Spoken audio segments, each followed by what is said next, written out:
Oh, one thing we might want to mention, it's Darren's birthday today, if anybody cares. I don't know. I Okay. don't. Yeah, that guy. I'm just kidding. Happy birthday, Darren. Love you, man. Can't wait to see you soon.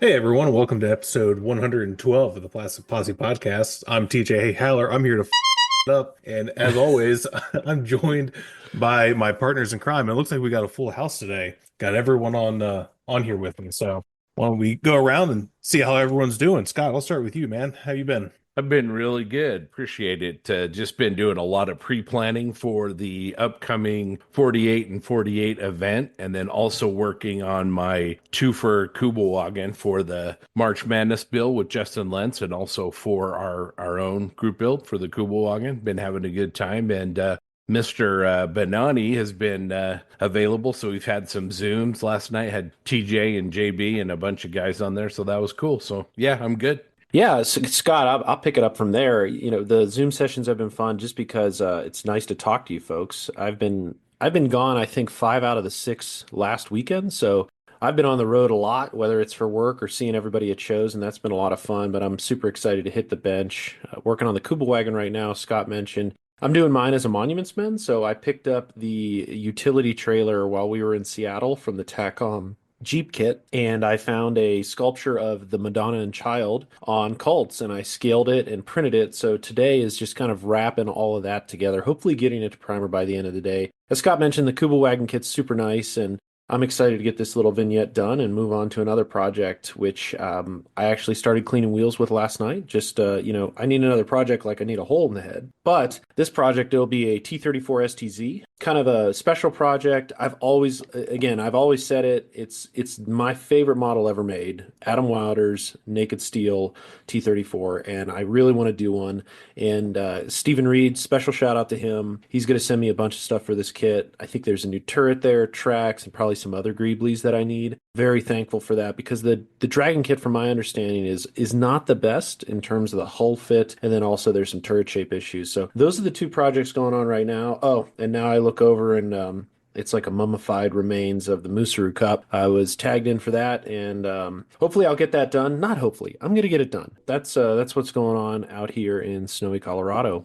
Maybe I'll kick it over to Jensen because man, you look good, my friend. I feel good, my friend. Yeah, been busy. Lots of busy. Very busy. So since last episode, I purchased my flight for AMPS. So I will see everyone at AMPS. That will be really good. Can't wait. Very excited to be back in the great old US of A again.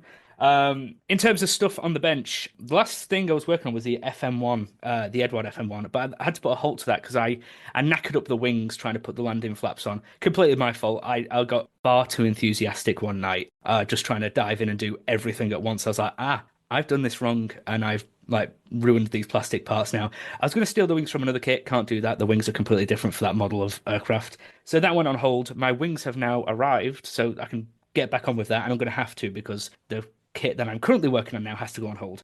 For amps, I'm working on the Takom Black Panther 5, the Kubel Blitz. It's the Panther G with a ball flak turret thing. It looks really dumb. It's really stupid. I don't know why I picked it. It was sat in my stash. I was like, that looks fun. And we all know, like, Takom's Panthers are really good kits. So it's just like, this can't be bad, really. So I'm just waiting on some chisels to arrive because it's mad that I've been modeling for nearly 10 years and I don't own a set of chisels. So I'm waiting for them.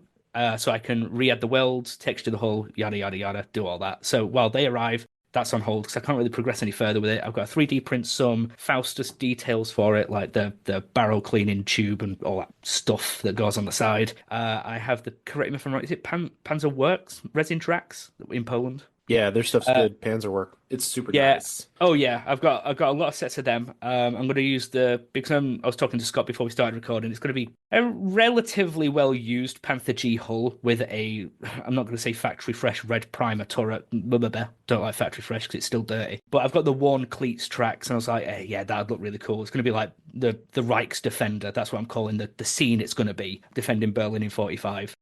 So with that on hold, I have a figure that's ready for primer that JB got us when he returned from Korea. So that's ready for primer, back on the FM1, working on the Panther G, and yeah, that's pretty much it when it comes to everything scale modeling for me this past 2 weeks. Those Panzerwork tracks are super nice. I love the worn ones because they're asymmetric. Because the Panther and Tigers, they all wore more on the inner side than the outer side, and Panzerwork nails that. So I'm super excited to see what you do with it. Thank you. Yeah, they look really crisp. They're crispy tracks. I'm really excited for this thing from Stephen Reed. I don't know what it is, but he said he's Oh, got a turret for me and tracks. Yeah, like I think it was Zach last night was saying he's got drawers and drawers and drawers of every component you need. That's kind of what he does. He loves it. So you got it's like being in a race and having the best crew chief there is, to build an STZ. And I'll also talk a little bit more about the Kubel. I was sitting here with Zach last night. That's I have some. unfortunate. I know, geez, oh man. Well, I'm serving. I have community service I got to fill out. So yeah, make a wish called too. So it's a twofer. It's tax deductible. It's all all tax right. deductible expense. But I want to put a driver in the Kubel, and I have these. I have an Alpine figure. I bought a scale 75 one in Atlanta, and I'm like, we'll see if these fit. Not even close. The Jeep is so much wider. I mean, Hans and Franz had to be skinny to fit in the Kubel. I was like, what the hell am I going to do? And then I started thinking, and I have a few sets of the Evolution miniatures, and there's like an Intel group that are measuring and looking in a Sturm Tiger. And one of the figures, everybody knows it. It's the guy who's sitting in the Sturm Tiger barrel. But they actually look kind of cool as Monuments Men. So I think I'm going to try to make them work. Like they're looking at it in the trailer. But if I had to do it over again, I probably would have bought the Deutsche Afrika Korps one just because that one has the rolled down tarp and Mm. the Eastern Front does not. And you can easily convert the DAK one to a standard one. You just don't use the friggin' wheels. And by the way, Hendrick's wheels, his wheels are amazing. They are so good. I mean, I've printed 4 sets just to have for later in life for when I Mm. come back to another Kubel. They're so good. And the Still supports, needs, like you yeah. don't even need to clean them basically. I'll have to get some of them because one of the things putting me off from starting mine was I was like, I need to find some wheels because I'm not using vinyl. Not happening. Like So they're it's made good. for the kit and they're fantastic. He does the hub and then he does the tire and it's awesome. Nice. And they That's print perfect. flawlessly. All right, so yeah, everything's great out in California. I've been working on finished my main Kuba wagon build, got the base done, got the little placard on front. Started my second main with the Kuba wagon with the new one with the turret. Can't really wait to see what they come out with next. I really like that one. It's kind of cool. I didn't know that there was no doors on it, so you had to go through the back window or through the hatch on the top, which was really weird. But it's a training vehicle. Other than that, I've figured out my SMC project. I'm really trying to get that done or started at least pretty soon so I can have plenty of time to work on it. I'm not busting my butt at the last minute. Bought tickets for SMC, got tickets for Commies Fest, have tickets for where else? Somewhere else too. And no, SLC. And I will be at all those shows. So I've just been busy, blowing up Expedia and Delta Airlines. So that's what I've been doing. Nice. TJ, what you been up to? Well, I got pretty much my bench kind of I think set up good enough. I'm over on the other side now. Hopefully my audio is as good as it was when I was over there. The space is a little bit bigger and there's less stuff in it. So hopefully it's not too echoey. I might try to get some soundproofing stuff to put up all around. But other than that, yeah, I've been working on Meng's M4A376 Sherman. I think I talked about it probably end of last year. It's such a good kit. And I'm doing mine as a specific vehicle that was in Clairvaux that was knocked out. I'm not doing it knocked out. It's in service. And I did the very strange Ninth Armored Division camouflage scheme. I don't know how exactly accurate it is to this vehicle. Typically, these camo schemes in any kind of modification were done at like the battalion level, sometimes even the division level. So I'm just going to assume that because this tank, which I don't think they really know where it was in the division. I think it was Combat Command A, but they're not entirely sure. So yeah, it's kind of like a olive drab with black and light green and sand over it, or they call it burnt cinnamon, but it's like a brownish tannish color, and it has the Summerfeld tracking all over it, that what everyone calls chicken wire, but it wasn't actually chicken wire. It was a thing that the British invented for temporary roadways or landing strips, and it was essentially just chain link fence with metal rods welded to it at a certain interval. And you see a lot of American tanks would put that, and sometimes Commonwealth tanks would put that over the sides of the tanks, and they could shove branches and foliage and all that kind of stuff into it. So that's what I'm working on with that. It's been pretty fun. It's got a cool camo scheme that I'm kind of excited about. It looks weird, it looks kind of NATO-ish, which is kind of neat. And I also pulled out the Sherman 3 that I was working on literally a year ago. I haven't touched it since February 2024 because I wasn't happy with the weathering that I did. After looking at it again, I think it's a little bit better than I originally thought it was. Still not 100%. Yeah, this is really awesome. But I also kind of spruced it up a bit, and I'm hoping to get that done this weekend or maybe next week. I'm out of town, kind of out of town the weekend after that at a volleyball tournament for my daughter, so kind of lose that weekend for working on models, but I should have some spare time during the week to get it done. So that's pretty much what I got going on. The new work area looks really, really good. Man, it's looks nice. Yeah, I really like it. It's pretty cool. I'm still getting used to it. I don't have everything where it belongs. I don't have like a shelf or a drawer system to put anything in. It's actually sitting in that box behind me. I've had it for like a week and a half. It's just when I've gotten home from work, I don't feel like building it, so I just do something else. So I might do that next week, maybe even tomorrow. I don't know. Then once I get that done, I think it'll be a little bit better because then I can kind of clear some of the stuff that I have on the desk because it belongs in a drawer. Yeah. And then I also got this little rolling thing behind me. I can put it's got little trays in it, and I can put stuff in it, and it slides under the desk so I can keep it out of the way, which is nice. And yeah, it's pretty cool. I like it. Still got to decorate the wall. It's just green. There's nothing on it, which is kind of boring, but maybe I'll do that this next week too. You got to use the world's biggest paint mask that you got. Yeah. Yeah, that showed up oh man, I want to say like Wednesday or Thursday. And it is larger than I thought it was. Like I knew I ordered a 35-inch star, and I know what 35 inches looks like, but when I pulled it out of the box, I'm like, wow, that's really big. So it'll be cool. Actually, it might be a little bit too big, but whatever. I'm just gonna use it because it looks cool. So Yeah, it'll be awesome. Well, before we get going, we want to thank our partners, Tankcraft, Tamiya USA, Bases by Bill, and AK Interactive, especially those organizations and also others who have stepped up and made donations for the 48 and 48 event. So our hats off to all of them.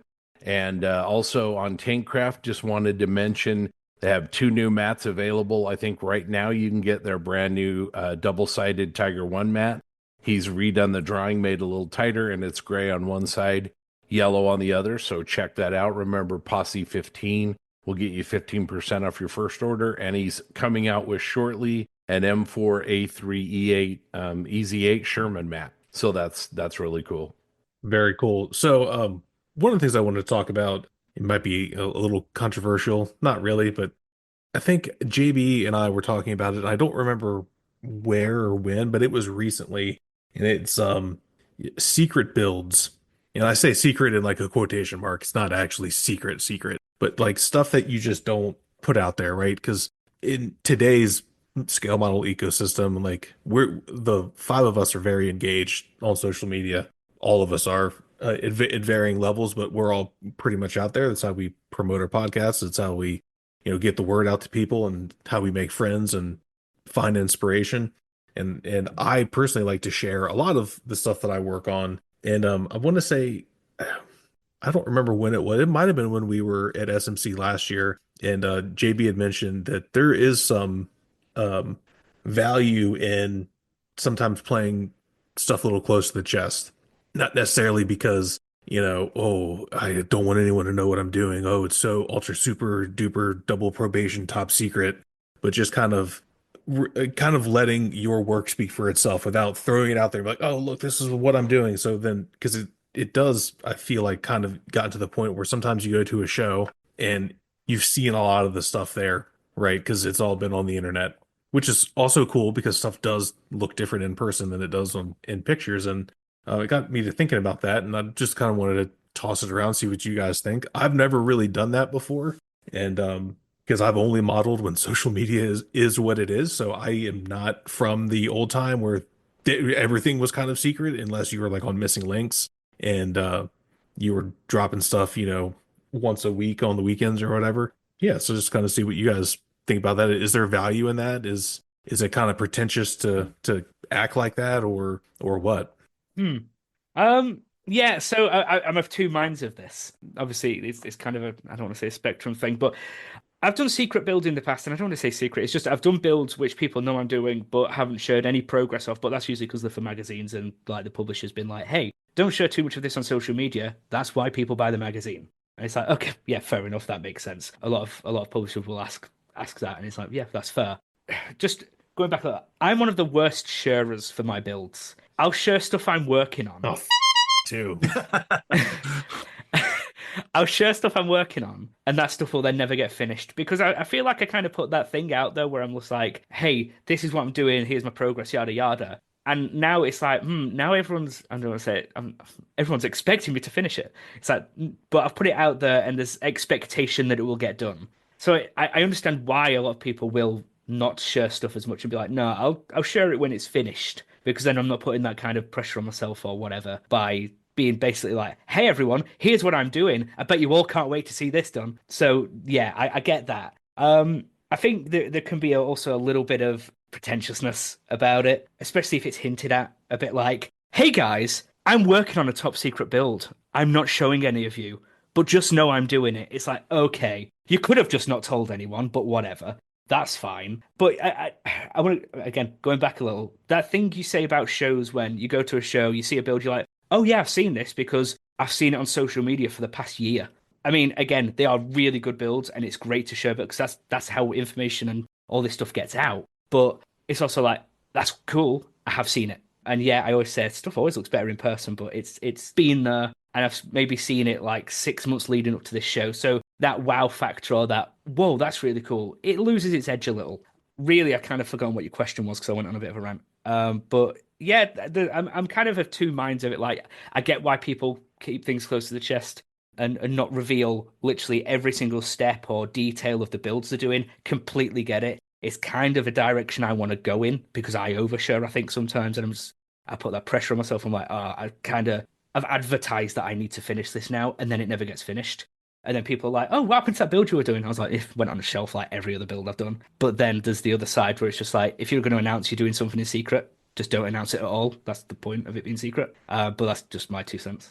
Yeah, I think you bring up a lot of good points. I suspect the reasons for not sharing, or I'm going to use a word, and I hope I'm not putting words in anybody else's mouth, but oversharing a build. There's a myriad of reasons for doing or not doing that, and I usually get a lot of flack from my friends for maybe not sharing as much as I could. But I think sometimes, for me anyway, when I start a project, I sort of have a vague idea of what I want to do, and it hasn't all come together. And so a lot of times the reason maybe I won't share something is just I don't feel like I've executed yet. I don't really know what I'm aiming for 100%, so I'm just sort of incrementally working up to it. And so I don't know that I feel like I'm ready to share it for that reason. I mean, certainly my motivation isn't to keep it secret, or whatever. Not that that's a good thing or a bad thing, but yeah, I think there's a million different reasons to share or not to share. Yeah, I agree. I mean, I guess I'm guilty of this because I said I finally picked my model for SMC and I didn't say anything else. So, thanks, Jensen, for calling me out. I appreciate that. But no, I do it a lot of times because I've done it, and I just did it. I mean, I've done it before, and I think I do it kind of for me too, because I kind of set a deadline for myself that I have to do this now. This is what I'm going to do, and I'm kind of the kind of person that bounces all over the place with projects. So if I don't focus on one thing, I need to focus on it. So I say stuff to make me focus on it because I'm like squirrel. I'm like all over the place. I really am. I think TJ's question is really good because I think there's also a difference though, is there's that person that you go to the hobby show and you see them and you haven't seen their build, and then you ask them how they build it and they'll say, oh well, this is just, this is mine. I want to keep it my style to myself and stuff like that. I can't stand that. That's nothing hurts the hobby more than that. But do I think it's okay? I think it's okay to a point, but when you start getting crazy about it, I think that's where you have to end it. I overshare. I overshare stuff on the internet, and I get emails from people saying, "Hey, dude, cut back." And so it's kind of a tightrope. That's the way I see it. Jeez, man, you gotta get better friends. That's I- kind of. Hey, Grant. Yeah. Stop sharing, bro. Yeah, I think I go both sides. I mean, gosh, I have overshared so much, and I actually don't share that much at all. If anyone's noticed, my JB Closet Modeler page has been practically non-existent the last 2.5 years. I think correlation and causation are linked here, where I started a new job, and I've just been, I mean, time is of the essence, and I unfortunately don't share that much in there. But I can see it, and I appreciate it.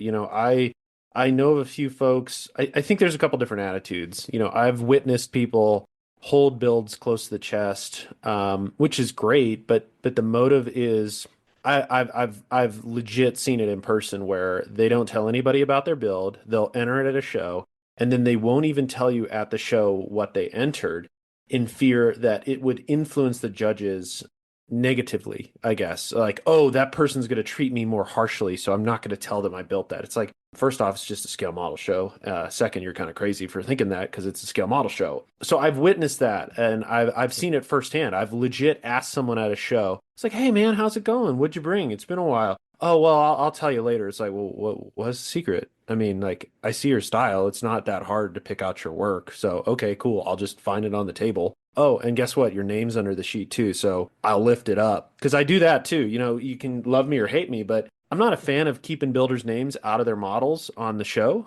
I've judged a lot. I'm proud to say I don't feel that influences me. Of course I've judged my friends' work and I do it harder, but I really enjoy seeing what people brought. I want to know who built that because if I'm flipping it up to see your name, it's because I like your build. There's no other motive behind it. And keeping it secret from that perspective, like hiding it to make sure that you're fully rewarded, or like that's just kind of ludicrous in my mind.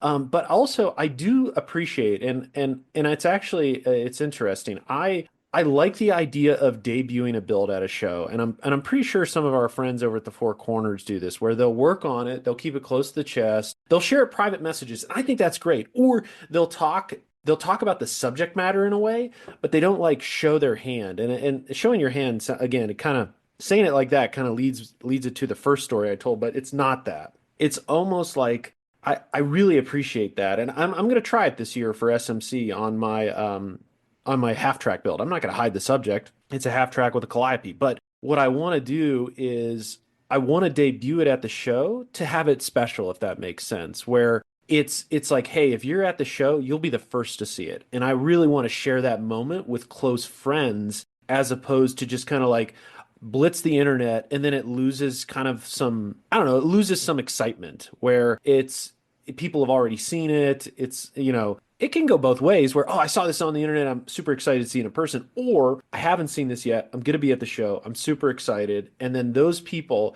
those first reactions to it, it's almost like it's just unfiltered in a way where online, if you've seen it, you've kind of studied it, you already know what you're going into. Where if you debut it at a show, those individuals are seeing it for the first time or even in person, I should say. Like holding it secret is for me, it's not just sharing it at the show, but like if you guys come over, I'd show you. And that's what I want. I want to show people in person first to it's just a special interaction that I don't think you can find anywhere else. Now, granted, if you don't go to shows, if you don't have a lot of friends nearby, just because, scale modelers are everywhere in the world, that's a little different story. But for me, I think what I've found, it's just more rewarding to show it in person first, and then, dare I say, debut it online and just say, hey, I was happy to share this in person at SMC.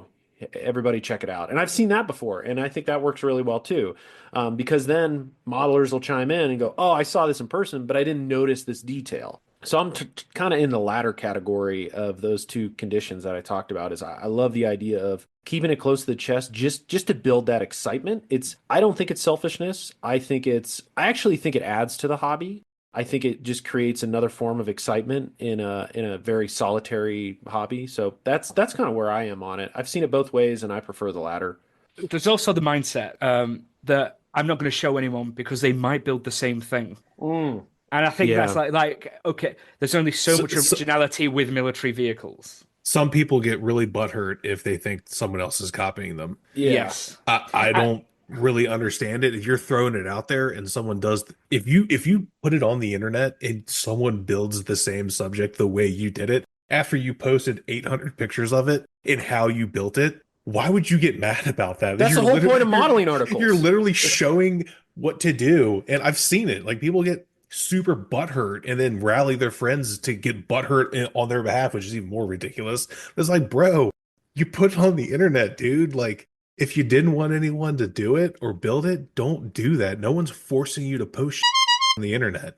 Now, I will play a little bit devil's advocate with what JB said, because if you show it off before the show, you have to remember if every picture that I share, I'm choosing to share that picture for a particular reason. I'm showing you what I want you to see. And when you see it in person, you don't have that control over how someone else sees it. Right. So knowing, oh yeah, this looks really cool, because that's happened too. I've seen a picture of a build. I'm like, that's pretty cool. And I look at it in person, I'm like, they might have fibbed a little bit on these pictures, because that's not really what I remember seeing on the internet. All my work. Yeah, pretty much everything Jensen does. So there is a little bit on the other side too, right? Because if you know what it looks like and you go seek it out, but it's not what it looks like in the picture, that guy, I mean, I'm not saying that's happened to me. I'm sure it probably has. I'm sure someone's like, "Oh wow, this actually isn't that good. The pictures were great."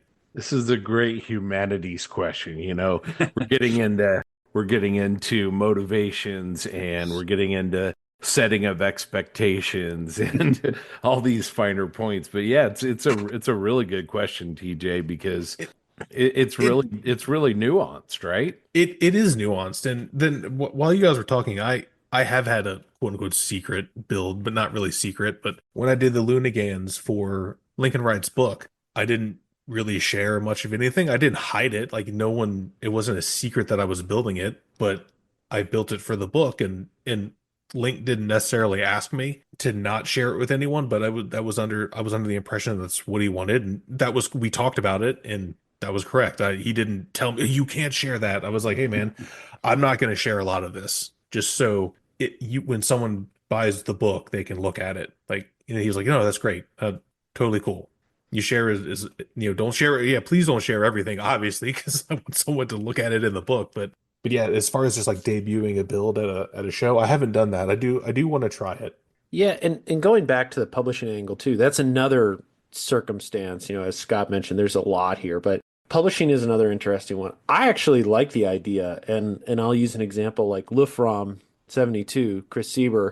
I enjoy seeing teasers because that builds excitement. That wants me to buy that publication. And I've seen it in other cases too, Lincoln Wright teasing certain subject matters where you're just giving a little bit of a taste, and then you understand, okay, Chris knows how to write a book, so I really want that book. And same with Lincoln Wright, where you're using it as a promotional material, and you're not because I've been a part of publications, certain Spanish companies, where they're like, it is top secret, do not share it, because there's this notion of a war between them. And if you share just a hint of what the subject matter is, there was a fear of, they're going to snipe our publication subject matter, and they're going to release this first. No one's ever released books about World War II German army before. Right, exactly. Like, revolutionary. Yeah, God forbid you share a tiger and they're like, oh, they're going to do one on German armor, considering that comes out every other year. So I again, it's really nuanced, but I think it also just comes down to, the person in a sense, where I mean, I know individuals, again, Chris Sieber, great example, sharing those snippets to build excitement, to build momentum towards a release date. And then I've met other individuals where it's kind of selfish in that regard, where they hold it close to the chest because they want that award and they don't want to have any influence on anybody else. I've legit witnessed it firsthand. So that's the person I don't want to be. But I love the idea of debuting it at a physical show. And now it goes back. It's almost very similar to like my SMC build. I build a lot of things. We all build a lot of things, and we share a lot of those things. But like sometimes the excitement around a project that you've put so much effort into, you don't want to spoil it. You're like, I want to make this again debut, make it right, try to get that raw emotion and see it firsthand. And I think that's where I go too, is like, yeah, I have a ton of builds. I share those pictures all the time, but there's like one that it's just means a little bit more. Last year I was guilty of that. I shared the hell out of my SMC build. I didn't share like every picture that I took, but I pretty much shared the whole progress of the build from start, literally from a picture of the box with all the crap that I bought for it around it to the final one on the base. Of course, I took like 80, almost 90 pictures. I think I can't remember because I just wrote an article about it that'll hopefully be published here before long. I think it was like 100 pictures of the whole process. And if you look at like my Facebook page, I think that album has like 20 pictures in it, and some of them are from posts of the model in the same way. Yeah, and I thought it was cool because, people that were going to the show would reached out to me and told me they were looking forward to seeing it. And people saw it and came up to me and were like, "Hey, this is really cool. You really knocked it out of the park. This is awesome. Congratulations. This is a really good build." And that was kind of cool too. But yeah, I kind of do want to see what it's like, kind of like what JB's doing. I have a project in mind for SMC. I haven't completely settled on it, so I don't spoil it. I just don't know exactly which one I want to build. If you follow my Facebook page, you saw I posted 3 photos of 3 tanks that I'm like, I'm gonna do one of these. I'm trying to figure out the order. So that's what it is, right? It's an M4 Baldwin, an M4 Sherman built by Baldwin Locomotive that has a Sherman DD turret that's sitting in MM Park in France. That's all rusted out. That's one. There's a Sherman 3 or 8 M4A2 direct vision used by the Polish at Monte Cassino. It's in light mud and black, which I've never done a Sherman like that before. That's one of them. And then the other one is a knocked out M4A1 direct vision in Tunisia. So that's what it is. I don't know which one I'm going to do for the show. I'm going to do all 3 at some point. I'm going to do a 251 with a Calliope on it. Savage. Now, to go back to something Jensen said, I mean, if it goes to a build too, part of it for me, as I'm a little bit reluctant to post things, is I'm legitimately a danger to any build. At any moment, I could knock that thing on the floor. I could dump a bottle of paint on it, So like Jensen said, I'm always a little bit cautious of setting an expectation. Then, hey man, where'd that Volkswagen Beetle go? I'm like, well, it's in the landfill somewhere, bro. Yeah, kind of a thing. I feel that too. I know you guys, we've talked about it.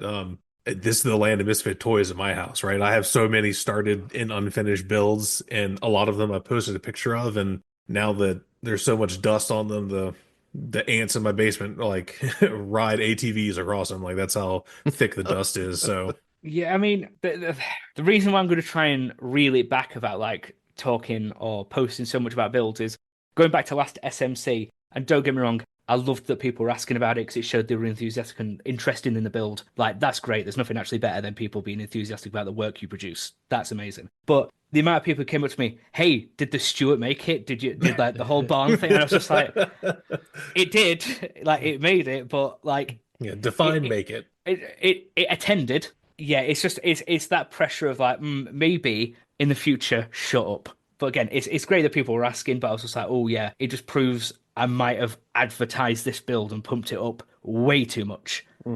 This might be the best discussion point ever with no discernible answer. Well, I don't. Yeah, everyone's proper right in the middle. Well, I mean, I didn't really frame it as there's an answer. It was just kind of how everyone felt about it, because I'm sure other people have thought about it too. And like I said before, like I wasn't modeling back in the day, like when JB was modeling and probably Grant was modeling, because you guys have all been doing it way longer than me. I think Jensen and I have been doing it roughly the same amount of time. So I missed all of that. And like I kind of do get like when people talk about it, like I understand the allure. Like it is kind of cool, right? To go, obviously I'm not gonna put myself on the same pedestal as like the really big names back in the day, but to know like, oh, Adam Wilder's working on something, like, oh, he's gonna bring it to this show. I'm like, oh, I want to go see it. Like that's really cool. And Adam now even he doesn't share a whole lot, like, right? Because he is writing for publications mostly. And Yeah. he just lets like, hey, this book's out now. Here's the build that I did for it. You might see like one or two zoomed in pictures or whatever, and that's kind of cool. Like, Yeah. I'm here for that. That's neat. But when you're someone like Adam Wilder, you could do that. I don't think I could do that because no one gives a shit. But like, It's some people can do it. I remember the days when I used to wait every year for the Tamaya catalog just to see that big diorama that they always have that one in the center. And it was the Tamaya Shepherd Payne one or whatever, or Verlinden's little flyers that used to come out every month back in the day before the internet. Now I sound like I'm 105, but I was there, Gandalf, we invented 3,000 years fire. ago. We invented fire 2 weeks before that. And but I think that's kind of cool too. Like we've all said that too. But it's the thing is that there's that just what's going to come out, and you think there's a lot of really good modelers that you don't really know what they're doing, and then they just show up at a show and they bring, and especially with figure modelers, I think that's just a little bit because they can do those a lot faster than they do a diorama, in my opinion. But I think that there's some military modelers out there that just show up with some beautiful stuff out of the blue, and that is kind of really cool. And it's just kind of like that. Hey, cool! Look what just dropped from Roger or whoever, Spud or whatever. And just all these guys that do these fabulous pieces out of the blue, and just I think it's cool, and to a point, it's really cool. I mean, a great example is Pete Usher. Yeah. He kept I think it was the Cowboy at Normandy. It's entitled, and it's the pilot leaning over the crashed P-47 with a revolver, and it's freaking fantastic. And I think him and a few others use SMC as that showcase, that debut. I really appreciate that because also as a viewer, dare I say, it creates that exclusive experience. And dare I say it also, again, we preach SMC. I'm sure there's listeners out there that are taking a shot every time we say SMC, and I'm sorry you're drunk within 3 minutes.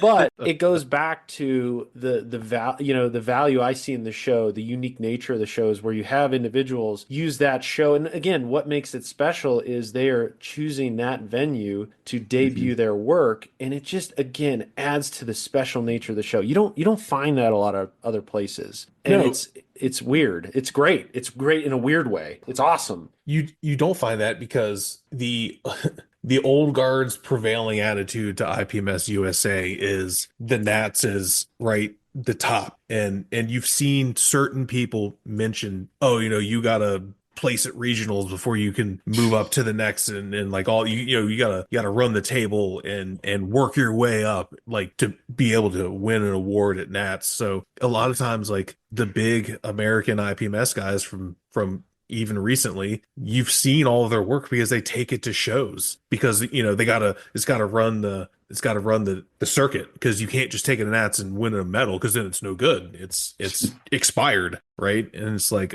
okay, cool.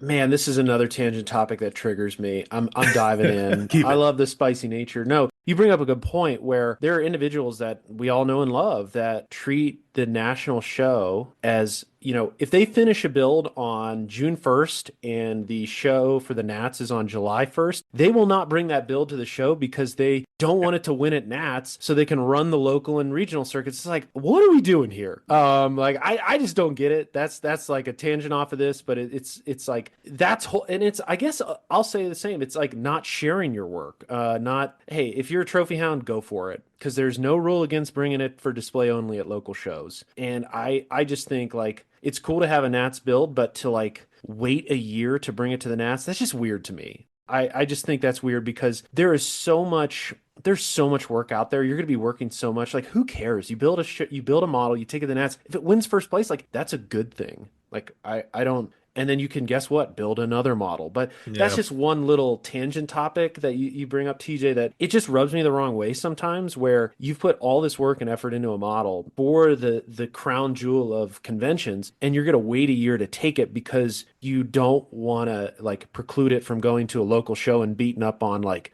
dare I say, typical modelers, where if you're winning at the nationals, you're probably a great modeler and you're going to clean up those local shows anyway, even if you bring something out of the box. So that's just a tangent topic that kind of rubs me the wrong way sometimes, is, just holding on to builds in a way, keeping them secret, I guess you could say, until you're ready to pounce on the competition. That's just as weird too. Yeah, Yeah. I have a one and done IPMS Nats model. Yeah, I same. don't care. I love that model. It's one of my favorites that I've done. That's why I took it to the show. I finished it like 2 weeks before the show. Why would I not take it? Like, Exactly. it's an effing model show. It's the largest one in the country. I'm not going to not take the thing that I just worked on and I'm like super proud of. Like, it just does not compute in my head. It's that like Premier League mindset. It's like, no, it has to go on tour, earn all these points just so it can qualify for the big trophy. It's like it's a piece of plastic. Calm down. It's not Calm down. like the first like competition is not the first competition I entered. Actually, that's a lie. But like first model I brought to Nats, I got a third. Does that mean I'm not qualified to be there because I didn't enter it anywhere else? Yeah, that's a bit weird. Not gonna lie, but not the subject of conversation. I could definitely go on about that. But I just want to go back to Grant in his cave, like boiling down, pine pitch to make model cement for his models, Yeah. hoping that the fire keeps him warm and he's got enough light to work by. Hey, bud, you mean to knock it off? You're the same age as I am. Yeah. Back then, all the photos for the modeling mags were all daguerreotype photos. Yeah, yeah, Exactly. Had Yeah, we couldn't 38-minute exposures. yeah. We couldn't even buy our own glue because they thought we were sniffing it so much, so our parents had to buy it for us. Good old days. Well, that was a good little discussion. I have another one too if you guys want to keep oh yeah, keep go rolling. with it. And we might have talked about this one before, and we might have talked about the last one before. I honestly don't remember it. It's hard to keep track, so I apologize if any of this is not fresh. But I kind of mentioned it, I think it might have been yesterday or the day before. Like when you get into a flow state when you're working on a model, right? And that's happening to me right now. And even though I have other things going on in my life that suck, this part of it's pretty cool. Do you guys ever experience that? Because I know, and if you do, like, what is it for you? Because like for me, it just takes over everything, right? Like I'm like that meme of the lady with the math equations like all around her head, except it's like model parts. Like that's it, in any situation, someone's talking to me about something, and I'm like, I'm listening, but it's just going right out here because it's all filled with plastic nippers and glue and stuff up here. Like it's pretty to me it's kind of a blessing and a curse almost, like as cheesy as that sounds, because yeah, it feels really good to like be in the zone and be in like a good flow state, but I'm the type of person where it will kind of like take over my life and that's all I can think about, and it makes it difficult for me to apply myself in other things. And like within these last couple of days, like I've hit a sweet spot and I feel really productive and inspired. And it's like I said, it's kind of hard to deal with, almost as lame as that sounds. Like, oh, well, you have to think about models all day. That sucks so bad, but it kind of does because it impedes on my life. And I know, JB and Jensen and you guys have heard me bitch about, I'm like, I don't want to be at work right now. I just want to be at home at the bench. Like, and that is like from the soul. That's not just like, oh, work sucks. I'm like, no, I don't want to be here like at all. Do you guys ever like go through that? Has happened to you guys? How do you deal with it? Honestly, because I don't think everyone kind of talks about being inspired, but like there is a downside to having a load of inspiration sometimes.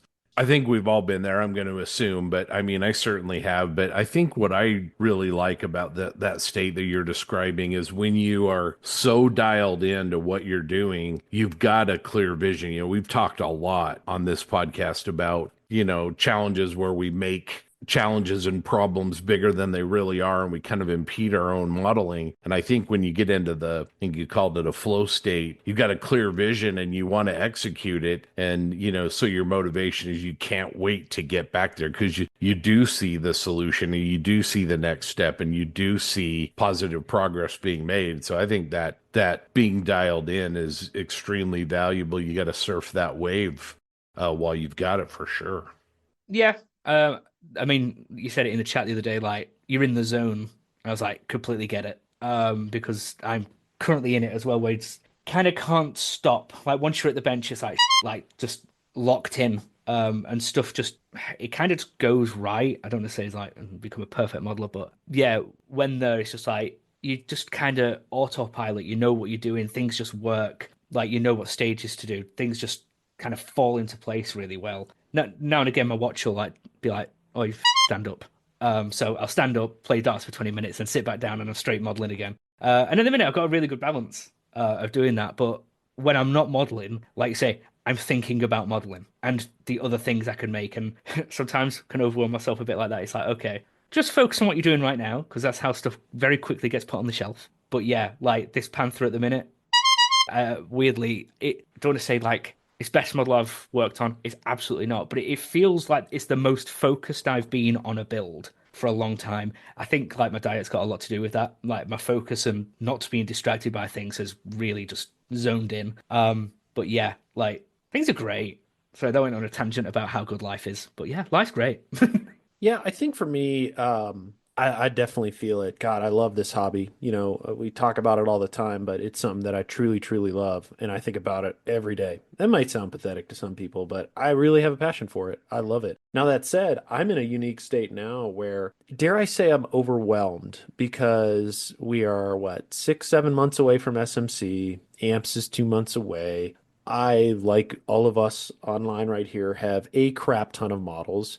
You're almost over, not almost, I am overwhelmed with subject matter. So I'm working on the Kuba wagon right now. I just started the STZ cleaning up wheels last night, but I have actually found myself having I'm almost handicapped, have paralysis around that next tank build. Like for some reason right now, I am just not some reason. I love the Panther tank. I'm obsessed with it. If TJ's the Sherman dude, I just really enjoy the Panther. I have multiple kits on it. There's a few group builds going on. One of the groups is building the DOS work. Even though I've rebuilt it, I think I'm going to build it again for them. But it's almost like I get stuck in starting because it might sound weird, but it's like I'm scared to start because I don't know if I'm going to have enough time to finish it. There's competing projects. All these things are together and it's a little overwhelming and I have to budget time and I'm thinking about, all right, I need X amount of hours to finish this. I need Y amount of hours to do this. So I just, for me, it's been a little bit too much to handle. And I know that sounds a little much for a hobby, but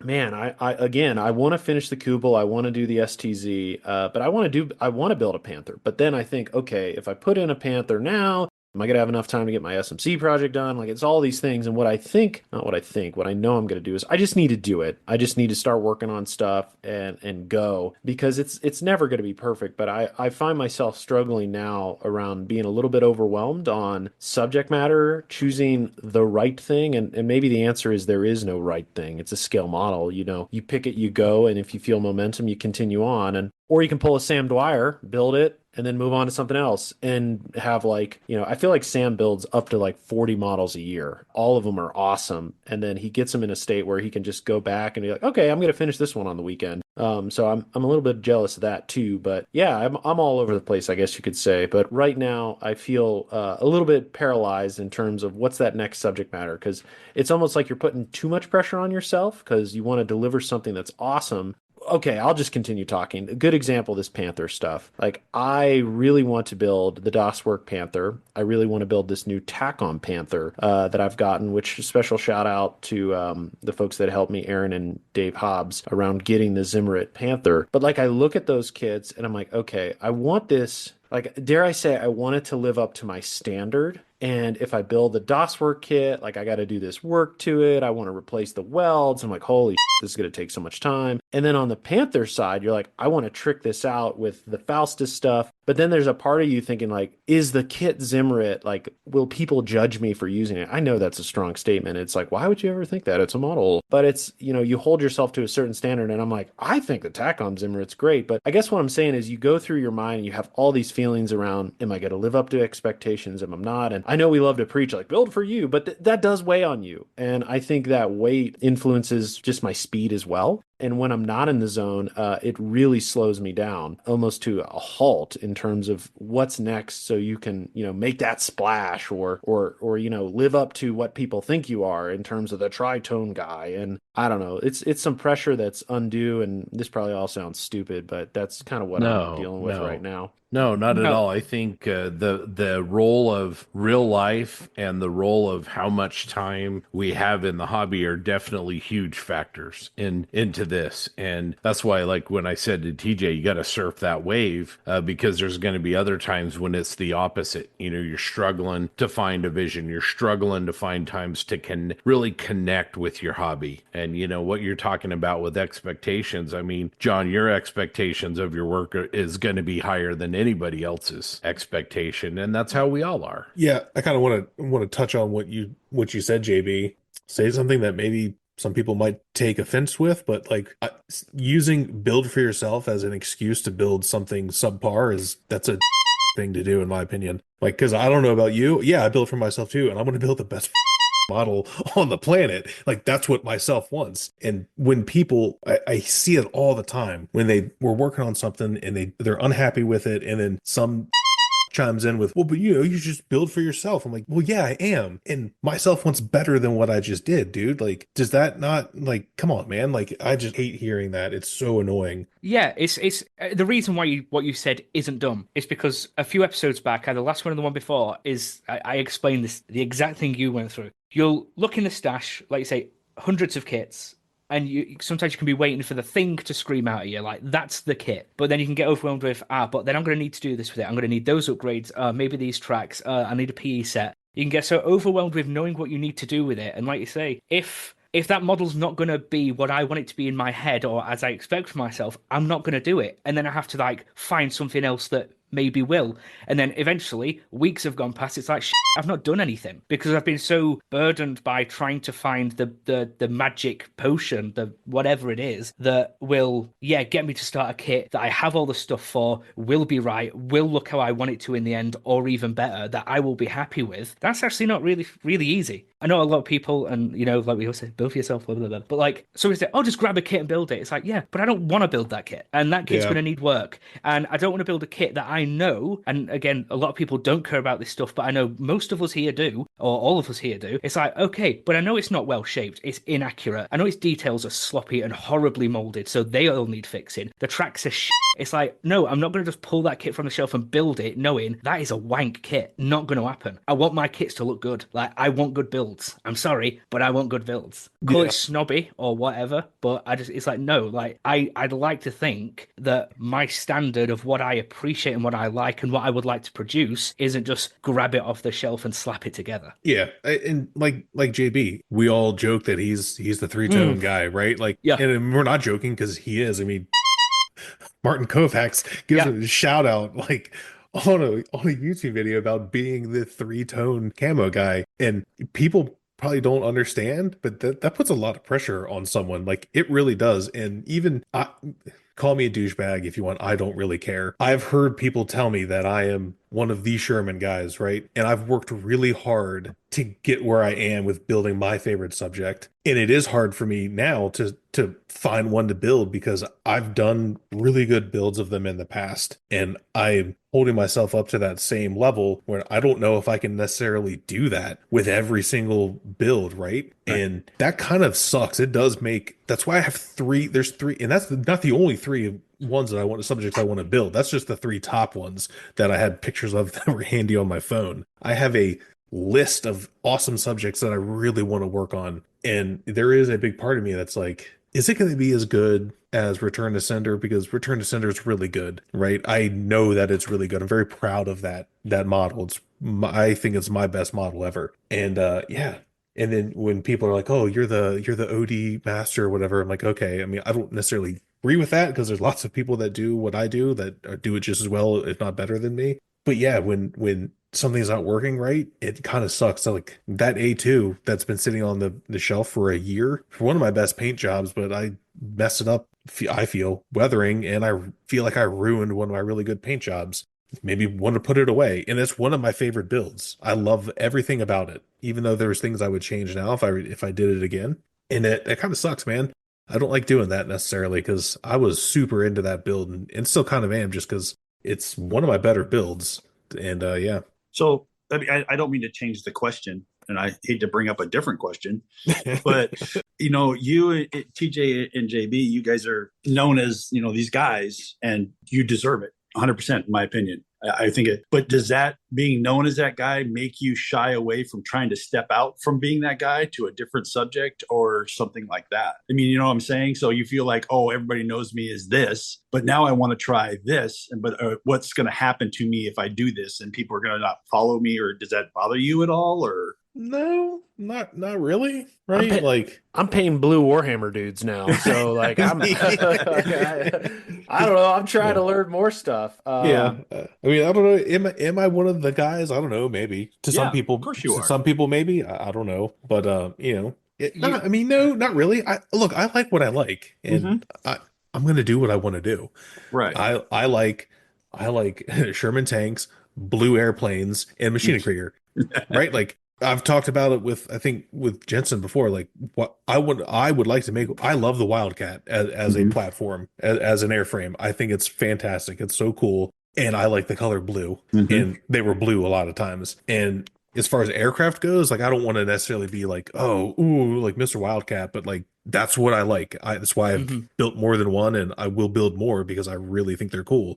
MiG-21s are the same way. I haven't Hmm. finished my MiG-21, but I love that airframe, and I just want to build more of it. But no, it doesn't. I don't really care. Not like that. Like Okay.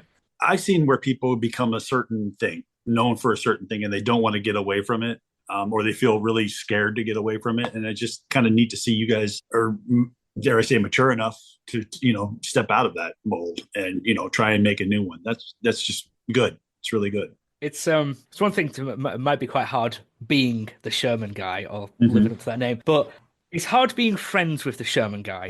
It oh, really shut up. it's really scary. Shut up. It's what's made me not really want to build Shermans because it's like if any of this is wrong, it's gonna be like that's wrong I get because stuff wrong too. I don't care. no, but like what? But I will say it's like you and Jackson. I'll say you're the Sherman twins. It's good though because if I need to build a specific, I'll just literally put in the chat, show you to an image. I'm like, it's black and white. What's this?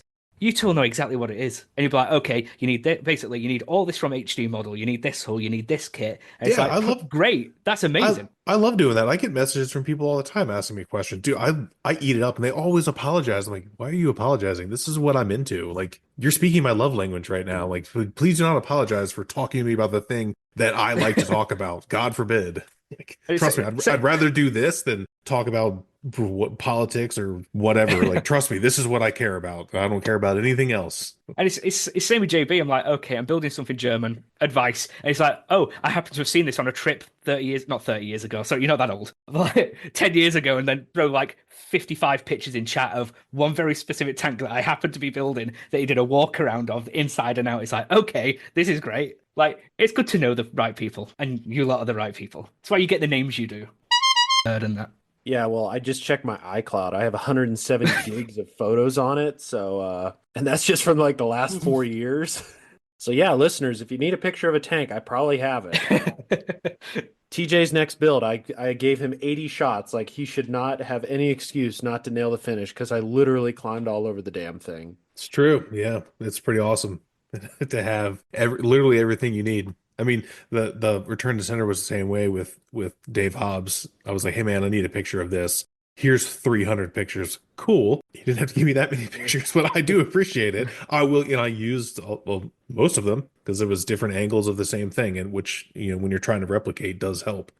Well, TJ, a couple of awesome discussion points. Appreciated hearing from everybody, man. We got into a lot of stuff today. And listeners out there, how do you feel about withholding your work for shows, or, what are your motivations for posting or not for posting? And, what is it like when you ride the wave? Send us your feedback at plasticpossepodcast@gmail.com. Well, now we've got a little bit of a treat for you. JB and I went down to Model Fiesta, and afterwards we sat down for a great conversation with our buddy Cliff Herring. Here is that conversation.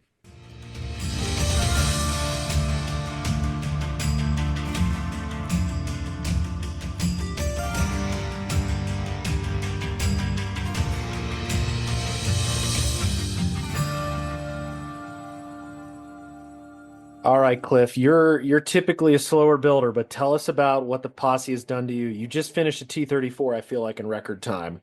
It was record time. It was record time, and it was really cool because my wife has always given me grief about how long it takes me to build stuff.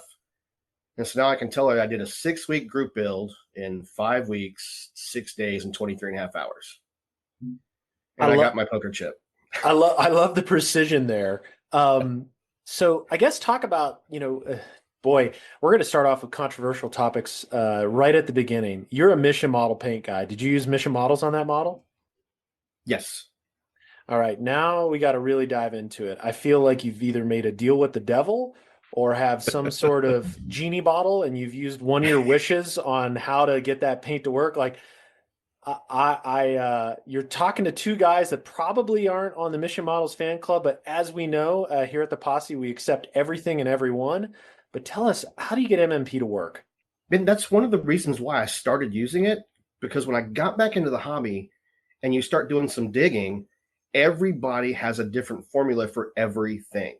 Doesn't matter if it's Tamiya, if it's Ammo by MiG, if it's Mr. Hobby, it doesn't matter. Everyone will give you a different answer. And for me, I went to HISD, man, in Houston. I'm not a math guy, but 10 drops of paint to 2 drops of thinner, I could do that. And it's generally worked for me. But when you shoot Tamiya versus Ammo by MiG, a lacquer versus a true acrylic, they're two different monsters. And so this is just my personal opinion. I feel like some guys, when they get into the true acrylics, if you spray too far away from your subject, that stuff will dry in the air. Absolutely. And it doesn't matter. It doesn't matter if it's ammo, it's Vallejo, or if it's Mission Models, you can have issues with it. And so then it's just a matter of, well, is it user error or is there something wrong with the product? So and then trying to tell somebody that, it doesn't always go over real well. I remember real early on the fan page, we had a guy who came in and he's like, well, I don't want to prime my model. It's like, well, you kind of have to. Well, I have to spray at 30 PSI. I'm like, well, they're telling you to spray it at 15. So don't walk into a Chevy dealership if you're a Ford guy and ask for an F-150. You see what I'm saying? Yeah. But for me, it's, and I will say this, I'm not going to fanboy it out. They had a problem with one of their thinners. And I know Aaron Cook had the same problem. One of their thinners was bad and he tried to use it, bought a new bottle, and that one was bad. And that's going to turn people off to it. But what you're seeing a lot of the guys who are really faithful to the product are doing now is they're mixing the thinner with the clear primer, and it's strong. It is strong. It when it goes on, it's hard to scratch off. So that's kind of the witchcraft portion of it. But I measure it out the same way as I do when I'm spraying it, and it's their recommendations. It's usually 2 to 3 drops of thinner to 10 drops of paint. If I'm fine lining, I'll up that. But it's always worked for me. And so when people say that it takes witchcraft, I really don't get it. I think the witchcraft, I'm going to speak for other people, and John, feel free to disagree with me, but I think where the witchcraft comes in, and different people have completely different results or completely different ways of using it. And that combined with the fact that, like you said, their thinners and their polys have everybody that I know that uses Mission Models has had an issue with either one or both of those products. And so I think that's where it comes from. As an acrylic lacquer guy, I use those products because I know it doesn't matter if it's Goons, if it's Tamiya, if it's MRP, if it's AK Real Colors, I can mix all those together. I'm going to get the same thing. And I think what you've done with it is, you've learned how to use the product. For your area and your humidity and your altitude, it, and you have a process and it works. And I think, the fact that you've dialed it in like that means you're going to continue to have success with it, and I think a lot of people just don't realize no matter what the paint is, you got to put in the work a little bit, right? You're absolutely right. And that's the thing is that, MIG's new line, his Atom line, is getting a lot of praise. If you go back to before the release of that paint, you can get on any thread on social media and you'll see one guy who's like, I love MIG. And then 10 guys will respond with, that stuff sucks. It's crap. It doesn't work right. Same with Vallejo. I mean, we were all in San Antonio or New Braunfels together. Stan Spooner is just like, oh my God. And he's like a Vallejo guy. So you can't tell me the paint doesn't work. It does work. Once you find a formula for it and what works for you, you just got to roll with it, man.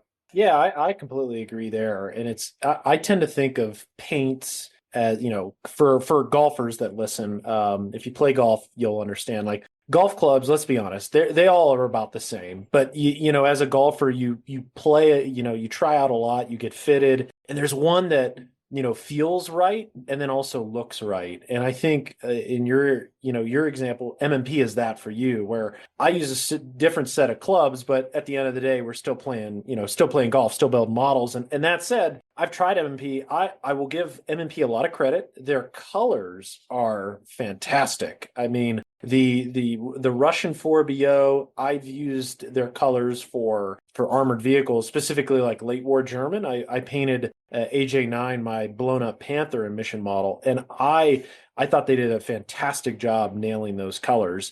And I do like the finish when I could get it to work. I really enjoyed the finish. I thought it was durable. I didn't varnish over it either. I thought it took enamel and oil products really well. So I think, again, it's just another example where some people, certain things work and you really do well at it. And one other tangent example I'll use is I've used Ammo's original acrylic paint with Mr. Leveling Thinner, and people think that's nuts and never get it to work. I've been lucky where it works for me. But I always like to caveat online, hey, and I even talk about it to this day with mission models, like it's not for me, but there are people out there that are very good at it. You can't deny the results of yourself, Micronality. There's other people that excel using that paint. And hey, if you can get it to work and it's straightforward for you, then who am I to say otherwise? Where I'm using Witch's Brew on Ammo's acrylic, so who the hell am I? But at the end of the day, you do what works, and I think it worked lovely on your T34. I think that looks great. And I assume you used it on the Mark 44 as well. Oh yes. Yes, I sure did. And the camo was freehanded. TJ was working on something right about the same time, and he jumped in. And I was like, well, if he can do it, I can do it. Because I was going to mask it off. And, sometimes that masking putty will melt or it'll move. So, I freehanded it. I thinned it down a little extra. But, it's all MMP. There's a couple of details that were painted with some Vallejo, and maybe there's some black AK third gen in there. But it's 95% mission models. Yeah, usually when TJ does something, we all look at ourselves and like, well, if he can do it, we can do it. I mean, and maybe it's the reverse for airplanes, but yeah, if TJ's doing it, we're like, that can't be that hard. Yeah, the really nice thing about mission models is you can use it with a brush and an airbrush, and that's something that would be nice. If you got to do some touch ups or blending, then you need to do it with a brush. That'd be nice. So I definitely see the advantage there. That was my initial thinking when I got into it, because my experience with Tamiya when I was a kid, it did not go well. Yeah. And that kind of sticks. I have a different opinion of it now, but it doesn't brush, or it's hard to brush it. And so I wanted something that would do everything. And again, doing the research, and it was like, everybody likes this. Well, but everybody's doing it different. And I wanted something that just, I can do it the same every time, and it works for me. And so far it has. Yeah, I really like that aspect of mission models when I did use it. I used it on 3 models, 2 of which were Panthers. One, I did the last Munich Panther. That was the green and brown one. And it was a hard edge scheme. And as Scott mentioned, it's incredibly valuable to have a paint that you can not only airbrush, but then paintbrush consistently. And that was wonderful because I had, when you're masking complex surfaces, there's always going to be underspray or overspray, masking lifts, all that stuff. But I do praise Mission models in that case, where beautiful colors that paint very well by brush. And I was easily able to go back and paint areas that weren't crisp on that demarcation line, whether it was brown or green. And once it dries, and especially once you get weathering over it, you're never seeing those blemishes that were from masking. And I appreciated that. Very few paints are like that. I suspect, as you mentioned, Ammo's Atom paint. I have some. I have not used them in earnest, but the same principle, where if you can brush paint it nice and airbrush it, that's wonderful. Tamiya, like you said, there's no chance you're brushing that. There's no way you're going to fix. You can maybe get one swipe. I think with Tamiya, for me, I have the Tamiya retarder. I have used it with the acrylics, but when I paint Tamiya by brush, I give it essentially one stroke with the brush, because anything other than that, it's penetrated that first layer, and it's not like the M&P or Vallejo, where, and then this is, I'm not gonna kid myself and say I'm a chemist, but that more of it's probably latex based kind of paint, or that type of polyurethane. Polyurethane based. The Tamiya paint is not, so it's immediately those solvents are reacting with that layer, and it's going to lift. But yeah, M&P, I give you credit. Now here's the question: on the Mark 44, were the Funfetti sprinkles M&P or were those Vallejo? I just got to know. Those are M&P. Okay. Damn. I love it. And on the Mark 44, I don't think we ever had a final count. How many Easter eggs are on that little guy? Oh my gosh. Because you got the states. I guess we can call them out. You got the state camouflage scheme. Man, I got Jensen's postal code on the back. In a foundry marking, right? Yes, it's a foundry marking. I have Grant's 3rd Ranger Battalion. I got the CA pads on the hips. I got the P on the hips. I got clean slate on the gun, yeehaw on the front. I got your Pittsburgh Steelers on the lights. The date of the first podcast is on the visor. I didn't even know that. Yeah, the date of the first podcast is right across the white portion of the visor. There's the silhouette of West Virginia on the back, the barrel in the back, which is the Washington Commanders colors for TJ, and then the constellation of Orion for Orion Paintworks is chipped into the West Virginia silhouette. And then I got M36 modeling and 310s modeling across the bottom somewhere. Gosh, am I missing anything? The white crayon. Yeah, the white crayon on the arms. Yeah, there's those. So there was. Yeah, I think you have the state of Utah and something for Doug, right? There's a snake on it. The snake on the shoulder pauldrons for Doug. Yeah. So there's. I've forgotten how many. That's like easily 15 right there. Good Lord. I love it. It was fun, man. That was a lot of fun. That was really the impetus for me joining the T34 group, though, because I'm slow, but the Mark 44 build was fun. Yeah. And it kind of brings everybody together, and you get to kind of rouse everybody, and there's a camaraderie, with everybody doing this, similar things. In the T34, I was like, I really wanted that chip. And I'm like, there's no way I can do this in 6 weeks, but I really wanted that chip. And so then me and Frank Damon, that's his Facebook name. I know his real Frank's last name awesome. Yeah, but we were both doing T3485, so we kind of did some messaging back and forth, and his was brilliant. Yeah, the rubber arm on the outside, it was brilliant. So this whole camaraderie thing you have going back and forth. Yeah, the group builds are so awesome for that. Well, Frank is, man, he's such a good friend, and that his story it's a lot kind of like yours. All the members of the posse are important to us, and it's the ethos of what we do. But you guys are like, you have such interesting stories. Your Mark 44, like I told you the other day, one day when we don't do this anymore, I'll always remember that model. That model's really important. And, you integrated all those individual components into a model. And if you didn't know what that was, that model looks very much like a legitimate model. You didn't kind of go crazy or off of the tone of the model to do it, and it was really masterfully done. And Frank was the same way. Frank reached out to me one day and just said, hey, you have time for a quick phone call? And I'm like, I didn't know who he was. We jumped on there and he was just saying, he really liked the group, but he was kind of leaving Facebook. And, we chatted and I just said, you know what, social media, bro, it's a double-edged sword. I said, I know there's some bad, but let me give you some strategies that I do. I call it weeding my feed, right? You just, around politic time, lots of people go on 30-day naps and, things like that. And, we don't put up with a lot of that in the group, but you can, with some house cleaning, you can make it work. And fortunately he reconsidered and stayed, and man, he's such a part of what that group does, and he's huge. I'm glad he stayed.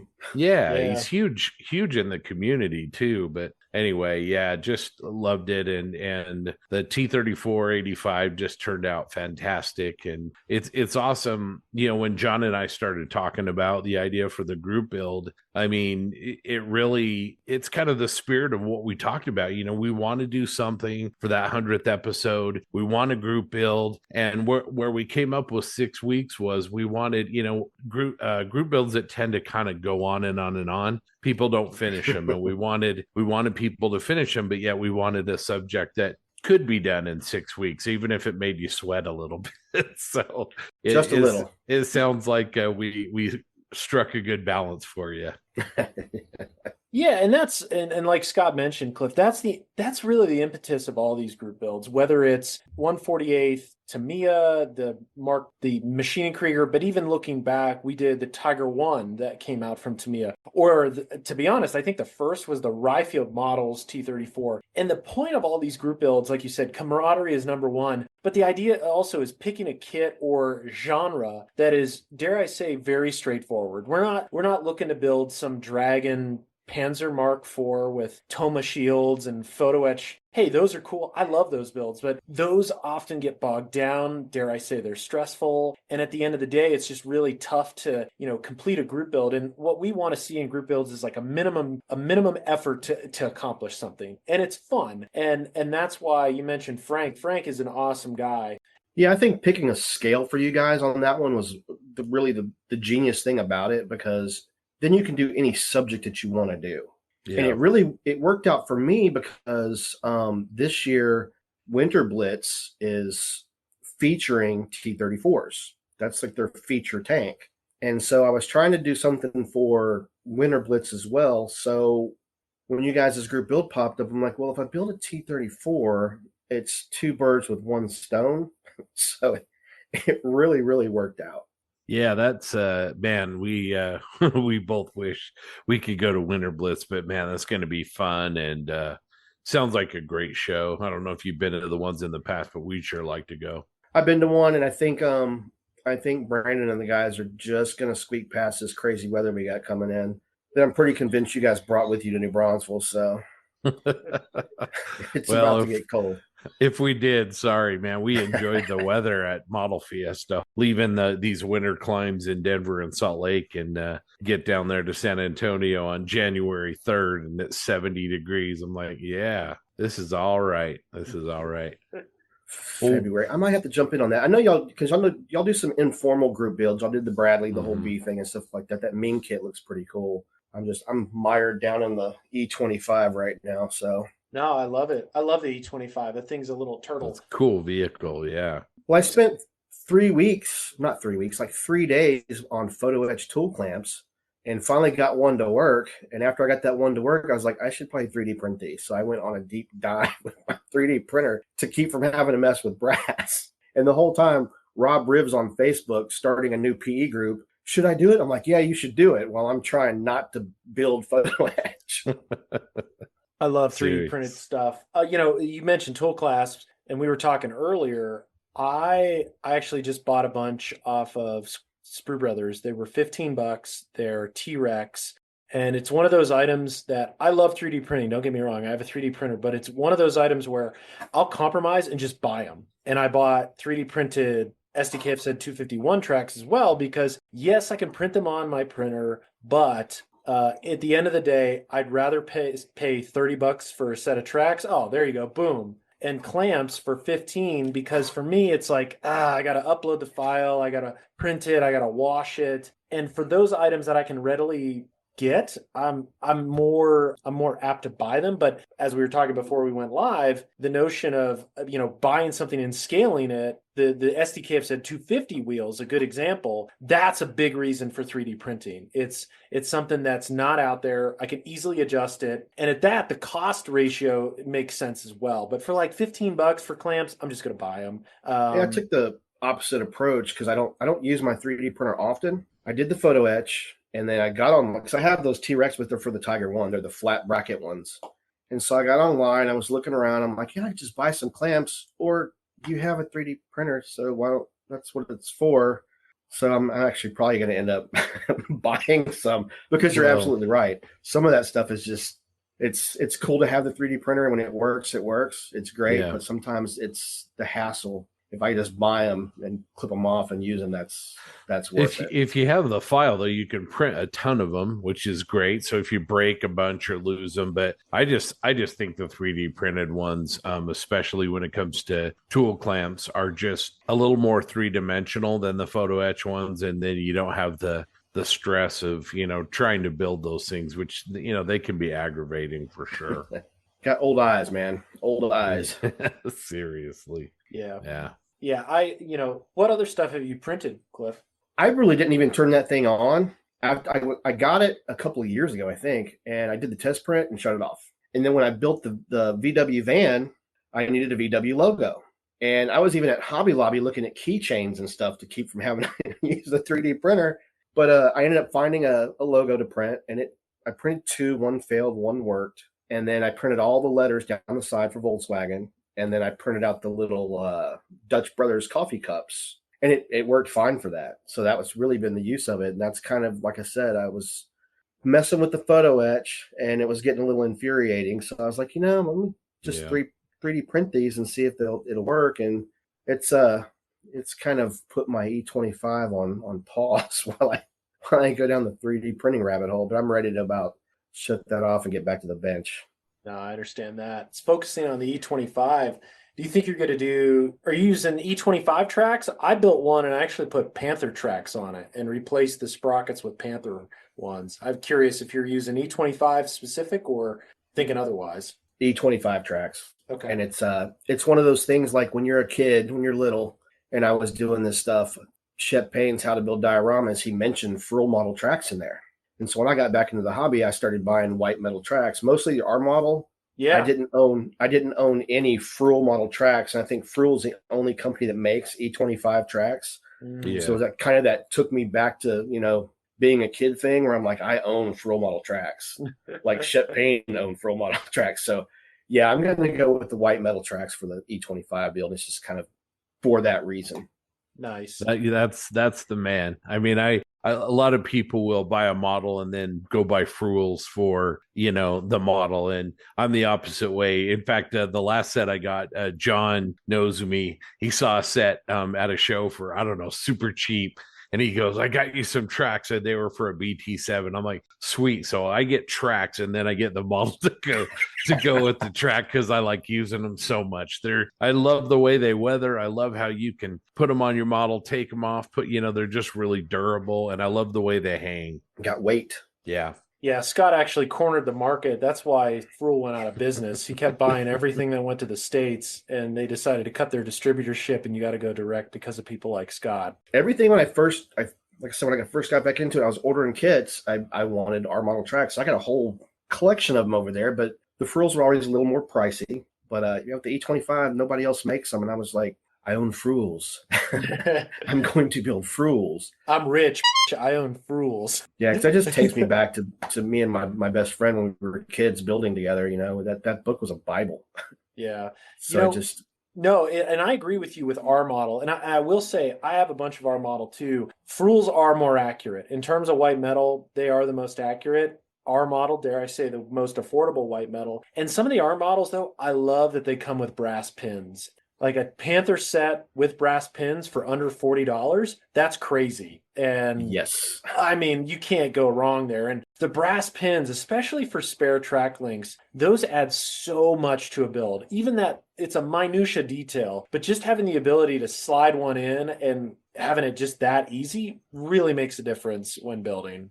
Yeah, 1/16 scale Panzer One. I did one. John's going to paint it, and I got our model tracks for that, and they were less than $50 for 16th scale tracks, and they had the brass pins. I mean, just they are a really terrific value. Now they are really soft. You got to be really careful when you're putting them together. The frewels are a little harder, a little more resistant to damage, but it's a model. I mean, as long as you're handling it carefully, it should be good, right? Yeah. What scheme you going with on the E25? I have not decided yet. I almost wanted to do one of the hard edge striped patterns. Okay, like your shirt. Kind of. I want the brown in there, but the E25 kit, it's not a paint mule, it's a total mule. And what I mean is, I don't do a lot of photo etch. I don't do a lot of scratch building, but I want to use it on this kit because I want to use it on a subsequent Panther 2 from Amusing Hobby. So it's kind of a practice kit. It's not going to be a showpiece. It's not going to be a contest piece. And I mean, unless it comes out looking really cool. But this is really just a piece for me to just kind of get used to using all those other mediums so that when I go to another kit, I have some familiarity with it. So I haven't really decided on a paint scheme yet, but it's probably going to be something like that, some hard edge stripes or something like that. Or I might just go olive green and leave it there. It's late war, what if? So we'll see. Nice. I built one. By the way, if you want it, I'll ship it to you. You can have it. I built one. It was... I did the dot scheme. So the I did it on the Brumbar. It was actually a mule for the Brumbar, and I got some DN masks and I did the dot scheme on it. And it's a cool little tank. Like it's a little roadster. I love playing in a World of Tanks. I mean, with the reload rate and how fast it is. I think, what do they call it? The cockroach I hate those things, man. Man, I love my little cockroach. You get in a sniping position on a hill in a bush, and you're just cranking out little, BBs at people and taking 90 to 70 points to hit points off every time. I cannot play turretless TDs in World Tanks, man. I can't do it. I had an E25 because I just have that much respect for those things, but I can't play it, so I ended up selling it. Yeah.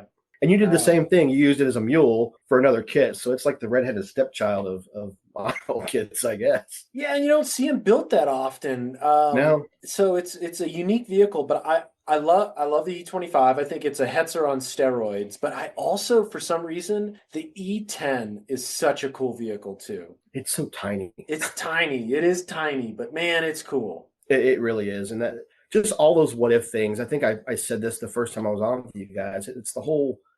my wife and I met playing an Android tank game. Nice. And World of Tanks is like the what if tanks are all my favorite tanks. And it's like playing the game, like when my wife and I were playing the Android game, it was like I was recognizing what tanks they were using. So, I could build one of those. I could probably find a model of one of those. But when I got into World of Tanks, it was like, a Panther 2, a Panther with the small term turret and an 8.8 gun. That's really cool. And that's really was what sparked me getting back into it, because I have just a host of Trumpeter and Hobby Boss and Amusing Hobby what if kits. It's most of my stash. Yeah, it's interesting. People, we hear it all the time online or over the air that, video games are the death of the hobby. But, I've talked about it before. I actually think they're part of the reason why I think certain topics are surging, and there's new people coming into the hobby. I mean, I've met several people that go, oh yeah, I've played World of Tanks or World of Warships or even Microsoft Flight Simulator, IL2 Stormovik, you name the game, and it pulls them into the hobby because they want to replicate what they play on screen. And it certainly happened with me. I've bought vehicles that I would have probably never bought without being introduced to those vehicles through World of Tanks. It's 100%. There's no doubt in my mind that a lot of the kits we've seen over the last 10 years are a direct result of War Thunder and World of Tanks. I mean, I don't think there's any way those get, and I mean mainstream kits. Yeah, Amusing Hobby is Amusing Hobby's done the Jagdpanzer E100. I mean, Trumper did the E100 years ago, but Amusing Hobby did the Waffentrager. Yeah, the 6-shot clip. Yeah, beast. They've done the low. They just their entire line for a couple of years there was nothing but stuff from World of Tanks. They did the Death Star. They did the FV4 005. All that stuff that have come in. A lot of the stuff from them has been. It had to have come from the game. I got the RFM Panther F. I have the Amusing Hobby Panther 2. I have the Waffentrager. I have a couple of those TDs, the Jagdpanzer 2. I have that one. I got a bunch of that stuff, man. I got the E100, the E50. I actually have some of the old Paper Panzer products, the wheels and the turret for the E50 that are stuck down in the box. So that with my sci-fi stuff, and then hanging out with guys that call themselves aircraft modelers like Mike Gordy. I have some airplanes now, so nice. We'll see. Bunch of stormtroopers, it looks like. Yes, I have a bunch of stormtroopers. The mask over there. They're everywhere. I was going to see. I think I see 2 on your desk right there. Yeah. Yeah, this is one of those little Black Series toys from whoever makes these. But it's going to get the whole Ahsoka treatment. I'm going to zombie it out with the red and the gold and the lines and stuff. So that's why it's down off my shelf. Nice. And it got one of the Bandai kits, and I'll end up probably doing that with the orange Ahsoka face paint on it when I get around to it. So, yeah, sci-fi gets in the way of my armor stuff. Yeah, see, for me, it's opposite. I call myself a sci-fi modeler, but it's like, what do you build? Well, pretty much armor all the time. I collect science fiction kits so that I have them, and then I end up building armor. Well, I want to go to Model Fiesta because you made our day. You made my day. Nationals, you were sick as a dog, if I remember right. And yes. you got your model to our group build, and that was awesome. But man, finally get to meet you in person and to see your work in person. That was great. What do you think of the show? I mean, we really enjoyed it. Thought it was terrific. I loved it. I absolutely loved it. It was awesome. Surprise! My favorite part, besides meeting you guys, was the mariachi started playing in the middle of the show, and they were playing some Johnny Cash, and I was just like, it doesn't get more Texas than a mariachi band playing Johnny Cash at a model show. And the only regret maybe I have from the whole show was I wanted to say hi to Rob Booth, and that guy, he's got to be 7 feet tall, man. But he just he's walking from one table to another to the vendor's room and judging, and he's a workhorse at those shows. And he's a hustler. He is, and I never could catch him when he was not doing something. So I should see him at Winter Blitz as long as the weather holds up. He is I think in a lot of ways, the center of so much that happens in that Texas Hill Country area. He does the build nights, and obviously in the past he was on the IPMS board, and he's involved in those shows and the local clubs, and like you said, John was supposed to judge armor, and I was supposed to judge science fiction, but we had some guys that didn't show up. I suspect it was probably the date of the show, and so we both got asked to kind of do some judging in aircraft. And I went over to ask John a question as we're judging, and then the mariachi band starts firing up. It's a little bit of a surreal kind of judging environment, but yeah, no, it was super, super cool. But yeah, Rob's a good guy, a busy guy, but a good guy. Oh yeah. The medals were really, really cool. It's like your regular coin.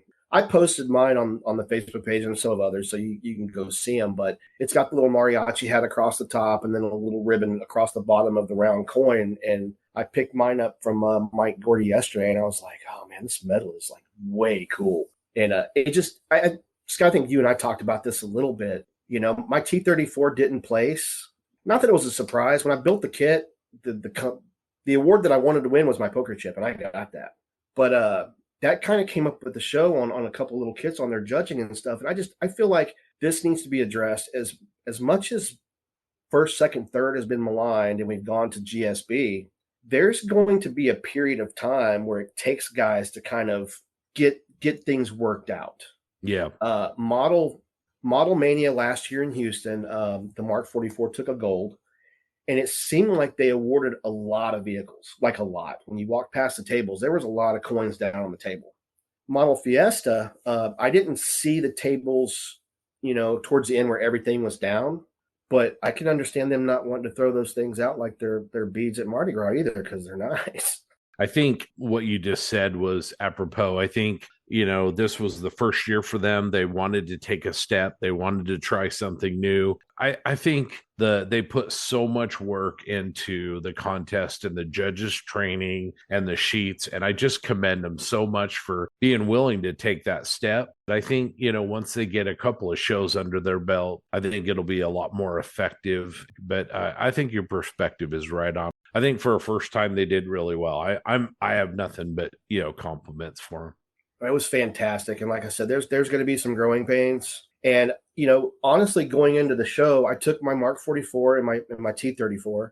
I'm not trying to cause any kind of controversy or anything like that. But I think that when you look at what's going on with Alamo Squadron and those Hill Country guys, that's a lot of talent. So when you're judging against a standard, you have some amazing modelers in that area.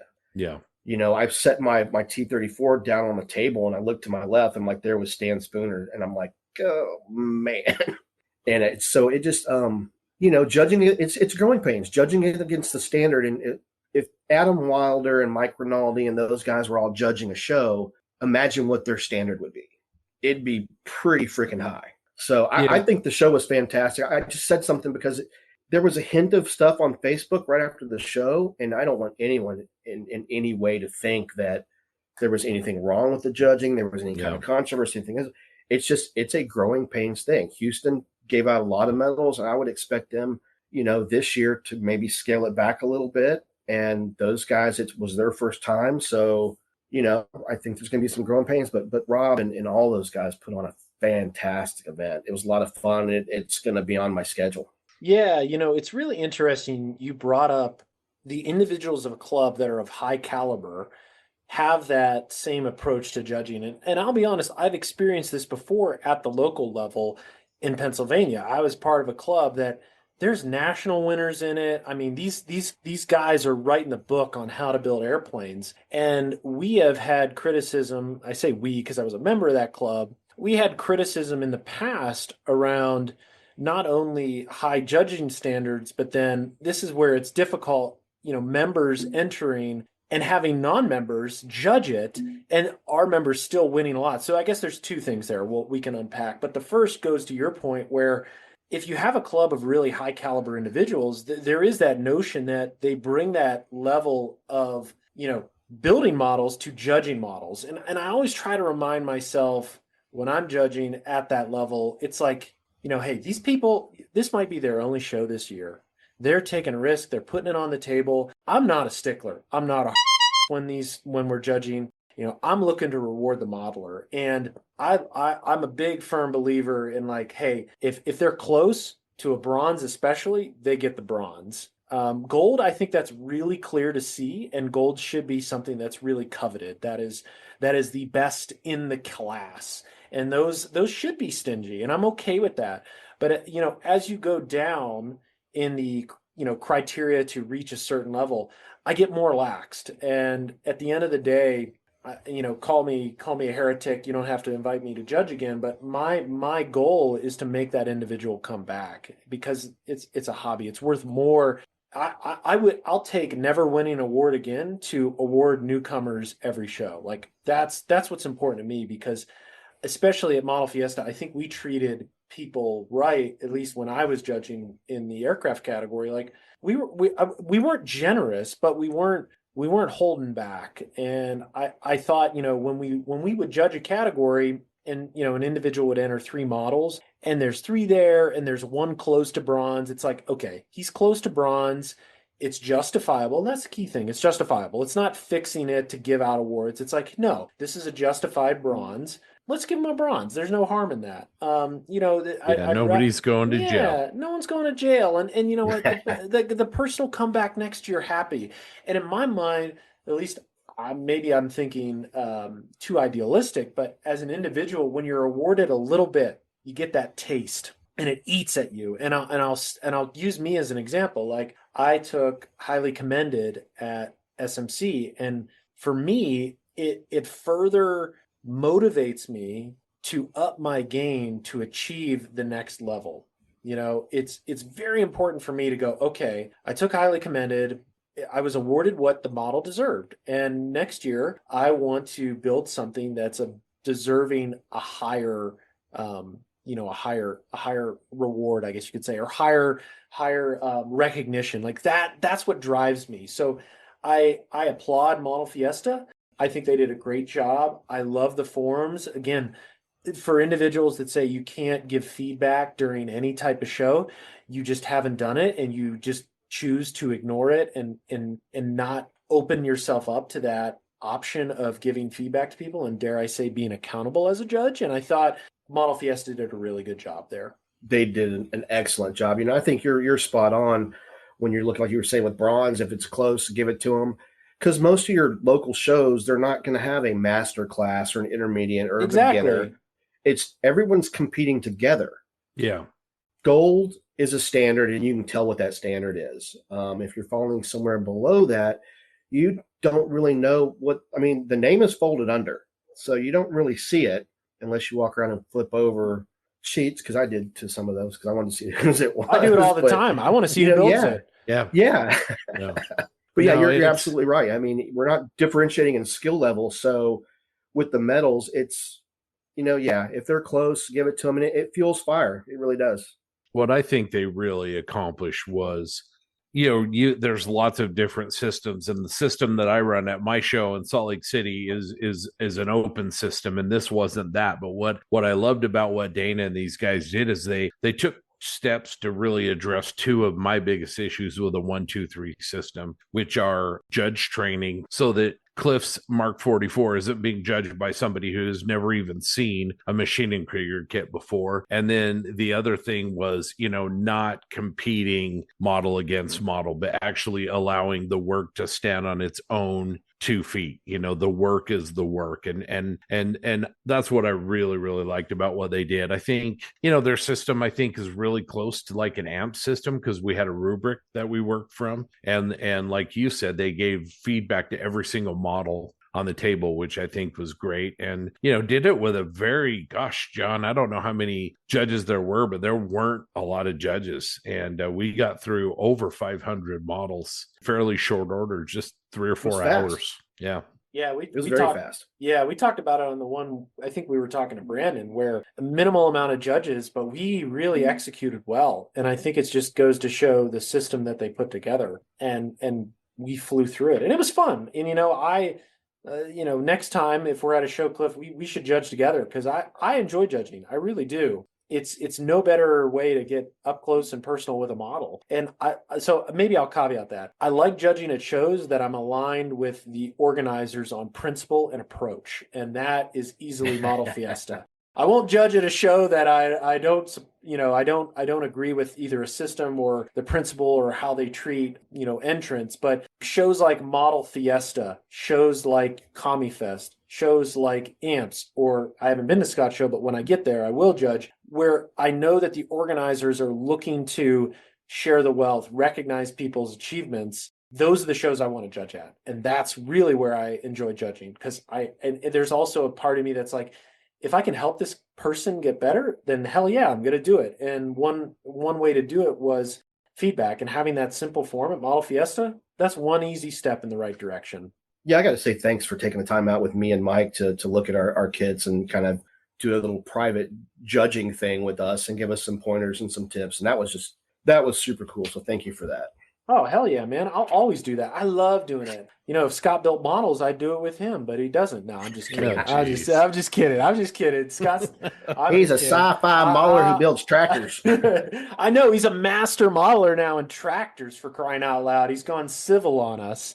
So it was so funny because after the show, and I was there hanging out with my buddy Mike, who he told me you guys were coming, which is why I had to move some things around to get to the show. I was like, okay, I got to get there. But we've got a running joke between us, because I'm an armor modeler and I've placed for sci-fi. He's an aircraft guy. He's never won anything in aircraft, but he's won for armor and he's won for sci-fi. So we stay giving each other grief over that. So yeah, Scott's the sci-fi modeler who's medals with tractors. Yeah, I hadn't really thought about it that way, but what's the most anti-sci-fi thing you can do? Some farm tractor stuck in the mud. It's a tractor. It's the least science fiction thing that there is. But Yeah, I don't know. I don't know how that happens, but yeah, it was great to see you and get to shake your hand, and didn't get to spend near enough time with you. I know you had to get home, and really appreciated you jetting over from Houston. But the only thing that would have made that day better is if you could have hung out with us at the beer garden. The beer garden, that's over Yeah, here. So I have to put that on the schedule next time. yeah, But it for was just sure. everybody. I mean, Justin Lentz was there. And Mhm. like we said, when we were talking about the standard, I mean, that guy, how many did he win at Nationals last year? Like He took 30? home a lot of belt Oh buckles. my gosh, his pants will never fall down again. I mean, I think he smelted some and took them over to the pawn shop to see what they I were worth think in raw metal. I think probably at Nats last year, the aircraft awards probably took the least amount of time. It was like in all the aircraft categories, Justin Lentz. Yeah. Yeah, So It was either Justin Lentz, Gabe Pincelli, or somebody from the Geeks. It was like, yeah. all right, I'm sitting at this table and I'm like, holy shit, all these guys, they literally won everything, especially Ace in of Spades. jets. Yeah. yeah.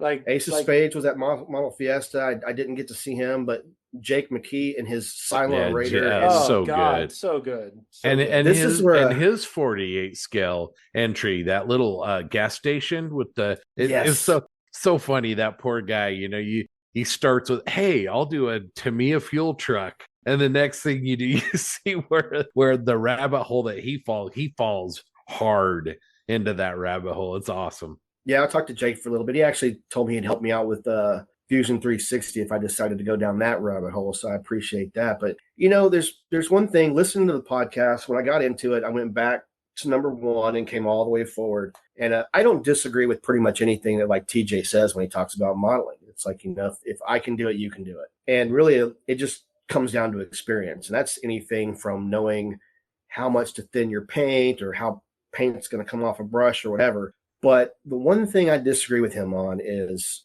because he says he's not a big natural talent guy. Vision. Vision is one thing that you cannot teach. And Jake McKee's Cylon Raider diorama was just like, dude. And you had, Yeah.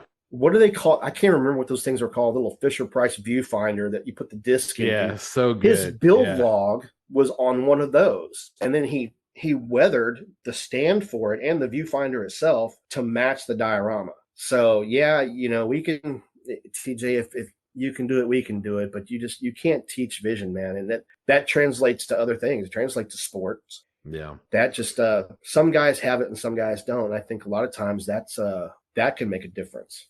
Yeah, I agree. We've actually, not butted heads. We just disagree on a little bit of that. I mean, I definitely get his point about, Michael Jordan was in the gym every day of his career, hitting shot after shot after shot. You got to put in the work. I totally get that. But having said that, he had the body, he had the physique, he had the mental, the mental fortitude. And when it comes to modeling, I like the way you said it, the ability to see color or the ability to see composition of a piece that isn't always natural, and technique can get you so far. But you look at like Per Olive Lund's work. I'll use that as an example because it's not really genre specific, and he has the eye of an artist. And you run into people that just really, Justin Lentz with his aircraft and the way that he does the finish work on it. People do have some talent, I think, and that doesn't mean that you can't make a good model with techniques, but I agree with you. I think that some of that is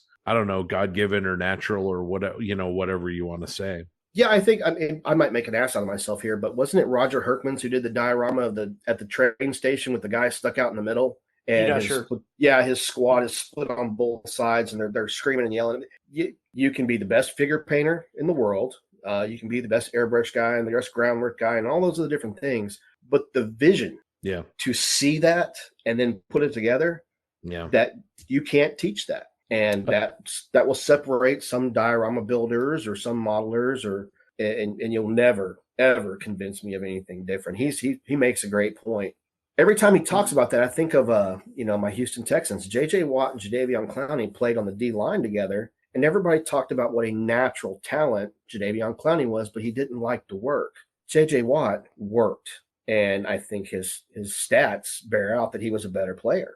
So, yeah, putting in the work, it will catch you up and close the gap. Yeah. for me in modeling vision, it's something you can't teach, man. You can teach color theory and a whole bunch of other things, but what someone sees in their head, I never would have thought to do what Jake did with his Cylon Raider. It's incredible. Yeah, I mean that's the art in the hobby. And I know Yes. that it's very controversial, art and scale modeling, and some people die hard that it isn't, some people say it is. But you can't deny that is the art form of the hobby. Someone's vision, execution, I don't disagree with. From an execution standpoint, people can be taught. Like you said, putting in the work. JJ Watt's a great example. Scale modeling, you put in the work, you can execute unless you have, again, a physical disability, whether it's eyesight, hands. With exception of those, if you are a functioning human being, if you put in the work from an execution standpoint, I truly believe, it's possible. You can do it. But there is that gap, I don't even say gap, but there's the nuance of the vision of these projects. Like I've met some incredible technical scale modelers where they could build a 1/35th scale Panther G down to the foundry markings from September of 44 from the DMOG factory on line 6 that Hans and Franz put together in the afternoon. But when it comes to putting together a vignette to show dynamicism, to tell a story, that is very hard. And that's where I struggle. Like I want to do those types of things. And that's where I find my ability, execute is always getting better. But from the vision standpoint, I'm just trying to like work on it. And that's something and sometimes just can't be taught. And I'm trying to push myself and do more projects to build up that, I guess, that skill set. But even then, skill set it's hard to define that as a skill set. You almost have it or you don't. But then there's, as I mentioned, the modeler that builds something so technically proficient, it looks like it could drive off the assembly line. Where on the other side, you see scale modelers build a story where if you look at it, and I'll just say from an IPMS perspective, IPMS is wonderful from a technical scale modeling perspective. There is no society out there that isn't the poster child and gold standard in technical modeling. But when it comes down to evaluating a model, and especially a vignette or a diorama, that's where that system in my mind falls apart, because we're not talking about that. That's not the intent of the modeler. If they wanted to build something technically great, they'd build a factory finished car or an airplane or an armored vehicle that just rolled off the assembly line. From a diorama perspective, that's where you look at more open systems, and I think that's the best way to the open system. It's open, like it's you can view those pieces how the modeler intended them to be viewed as Can judge the story. Exactly. You can look at it and go, you know what, that's a gold model. And TJ and I talk about this a lot. And it's with art as well. You don't know how to describe it, but you know it when you see it. And that's what it's like for those types of pieces. Pete Usher's Mind the Gap, Roger Herkman's stories, whether it's, Hungry or Leglise, or his one that was at Arnhem, like, holy cow, those are amazing pieces. Jake McKee's Cylon Raider hangar, his gas station. You don't know what it is until you see it. And when you see it, you go, yep, that's it. Boom. And it's simple as that. You're not judging it for if the wheels are out of alignment or if the something's resting the right way, but probably it's resting the right way because these folks know how to do that. But I'm not going to ding them because, oh, I don't like the sheen of that. No, it's like, it doesn't matter. And it's what's the story being told? What's the modeler trying to evoke when it's on the table? Pierre Louv-Lund's his whale diorama that was at SMC That's last incredible. year. Oh, incredible. And Unbelievable. we talked Yeah. about it a little at the show, and some other podcasts talked about it. I think, I give Chris Meddings credit there, where I think it was him and Tracy Hancock, I think, actually mentioned it, and I saw it in person, where where it was put on the table, and there's this mutual respect of the other diorama modelers. It's like, all right, we need to give that room to breathe. It's almost going to the Louvre and seeing Mona Lisa, where that's just different. You can't judge it. You just got to appreciate it. And if you're doing 1, 2, 3, then I don't know how you're just making it up. Because that's really at the end of the day what it is in terms of placing. You can't place that. You can maybe evaluate it from an execution and a storytelling aspect, but even then it's like very hard to do. But when you see it, you know it. And when you see that, you're like, gold, no question. Yeah, I'm kind of Oh, like where you are. When I was younger, I was very, very, very artistic. I drew, I built models, I painted. But once I grew up, I'm in a position where I work where that kind of thinking has not been used for years. So when I come home and I try to be artistic, it's like it is so confused, the artistic part of the brain. And sometimes you just can't see things. But in terms of art, I might have even said this last time I was on. My best friend is an artist. That's what he does for a living. He's painted for presidents. He paints the World Series painting every year. Whatever team wins, he does a celebration painting. He's been doing that for like 20 something years. He will tell you that what we do is art. It is art. Once you start interpreting light and color and all these different things, you are creating art. Now, what he will say is what he said to me. I'll paraphrase it. Some art looks like it was done by a 2-year-old and it belongs on the refrigerator. Some art belongs in a museum. And so, how you judge that, the beauty is in the eye of the beholder. But from a very technical standpoint, from someone who does it for a living, he says it's art. Yeah. Well, and art evokes emotion. So anybody that's seen, Rick Lawler's work, Burden of Sorrow, if that doesn't evoke some emotion in you, then I don't know what would. And I'm not gonna get too specific, but I've been to open shows and I've seen work that was unbelievable, hand sculpted figures and pieces that have done very, very well in open system. And they had what I would consider to be minor technical flaws that in a 1, 2, 3 format, they would have been eliminated. And they were awarded at a high level. And, when stuff like that happens, you just really, it isn't that one is right and one is wrong, but it certainly shows that there's, number one, it is art. And number two, there's more than one approach. And, they all have validity and everything else. But I just think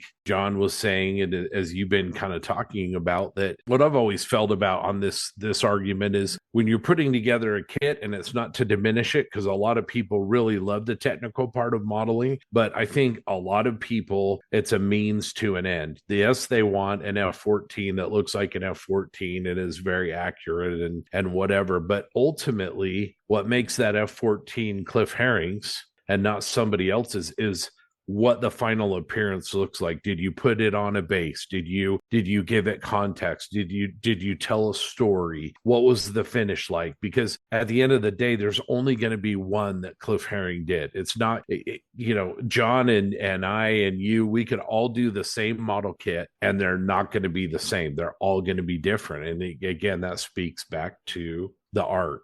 That's the beauty of model shows and the uniqueness. And really, I'm really happy to see a lot of that, because I think what people are realizing is there's a greater meaning to the show than just vendors and a contest. It's much more. And a great example is the coins and the poker chips. I'll call them the community awards. And for our listeners, and I know this listener won't like me saying this, but we can trace the roots of this all the way back to Kevin Kelly.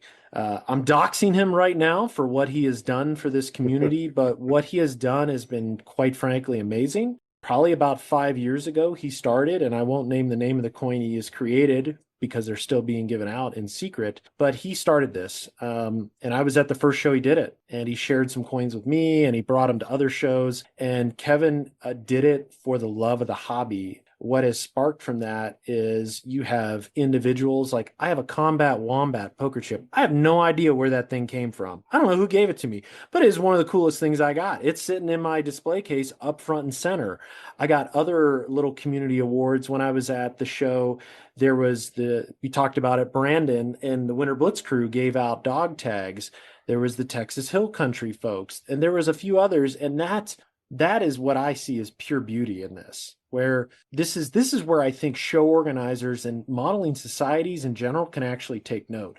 You're not the group that recognizes people. You create a forum for the community to recognize and gather for itself. And I think those moments are so much more impactful and valuable than a simple contest with vendors. And by the way, you don't even need vendors. Case in point, Seattle Model Mania, display only show, community awards, community gatherings. Like that's that's at the root, that's at the heart of this. Now, vendors are icing on the cake, but it just goes to show the community is really where I think the value is in a lot of this. And it's wonderful to see more people doing it. And at the end of the day, I'll take one of those over a show award any day because it's Yes. unique. It's so cool. Yes. Kevin did the tiger, didn't he?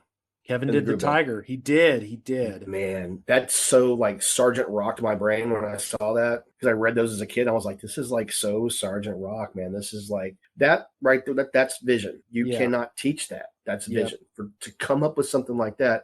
Now, I could do the same diorama. You could do the same. Scott could do it. Doug, we could all do it. But he envisioned it, Yeah. and it dropped on the Posse page, and I think everyone was just kind of taken aback with like, that is so cool. Yeah. Unbelievable. It's not Panzer Gray. It's not underweathered or over. That had nothing to do with anything. That was just like, this is cool.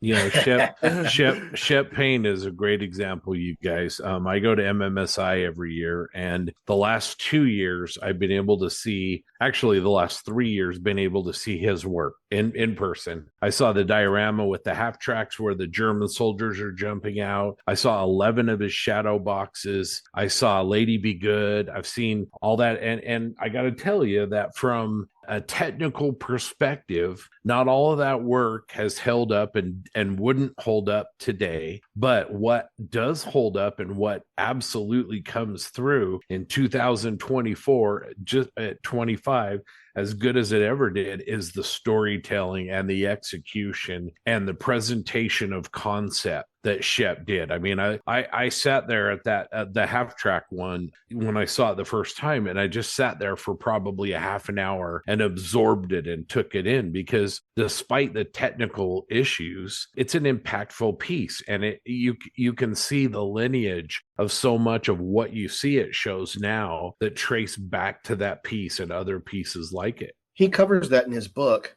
when he talks about balance and symmetry and all those other things. But when you look at the Elephant's Dilemma or the IDF diorama he did, or his tiger, it was a 1/16 scale tiger of the commander just hanging out of the hatch, the dead tree. Yeah. It just, they tell stories, man. They tell stories, and man, I can't tell you how many hours I spent reading that book at 2:00 in the morning with a 40-watt lamp, painting German figures, which, you know, back in the day, everything was Model Masters Gunship Gray. I didn't even know what Dunkelgelb was. My mom coming in to my room, why, it's 2:00 in the morning, you got school tomorrow. And that book was open to one of those. And it's just, you can't teach the storytelling element or the vision of creating this hobby, man. You can win masters at SMC, you know, for what you put down on the table, but for technique, but you can't teach storytelling. Yeah. And this is where, you know, a couple things I'll pick on. You know, SMC, I think, actually does, from a diorama perspective, that's where I have actually witnessed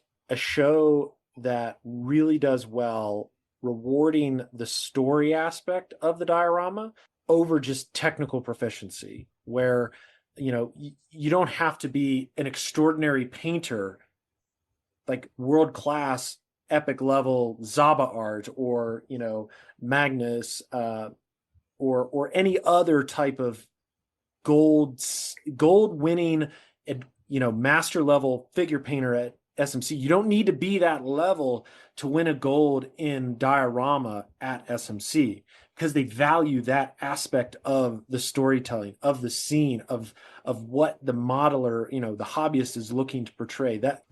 That's why I love that show so much, because they recognize that level of work.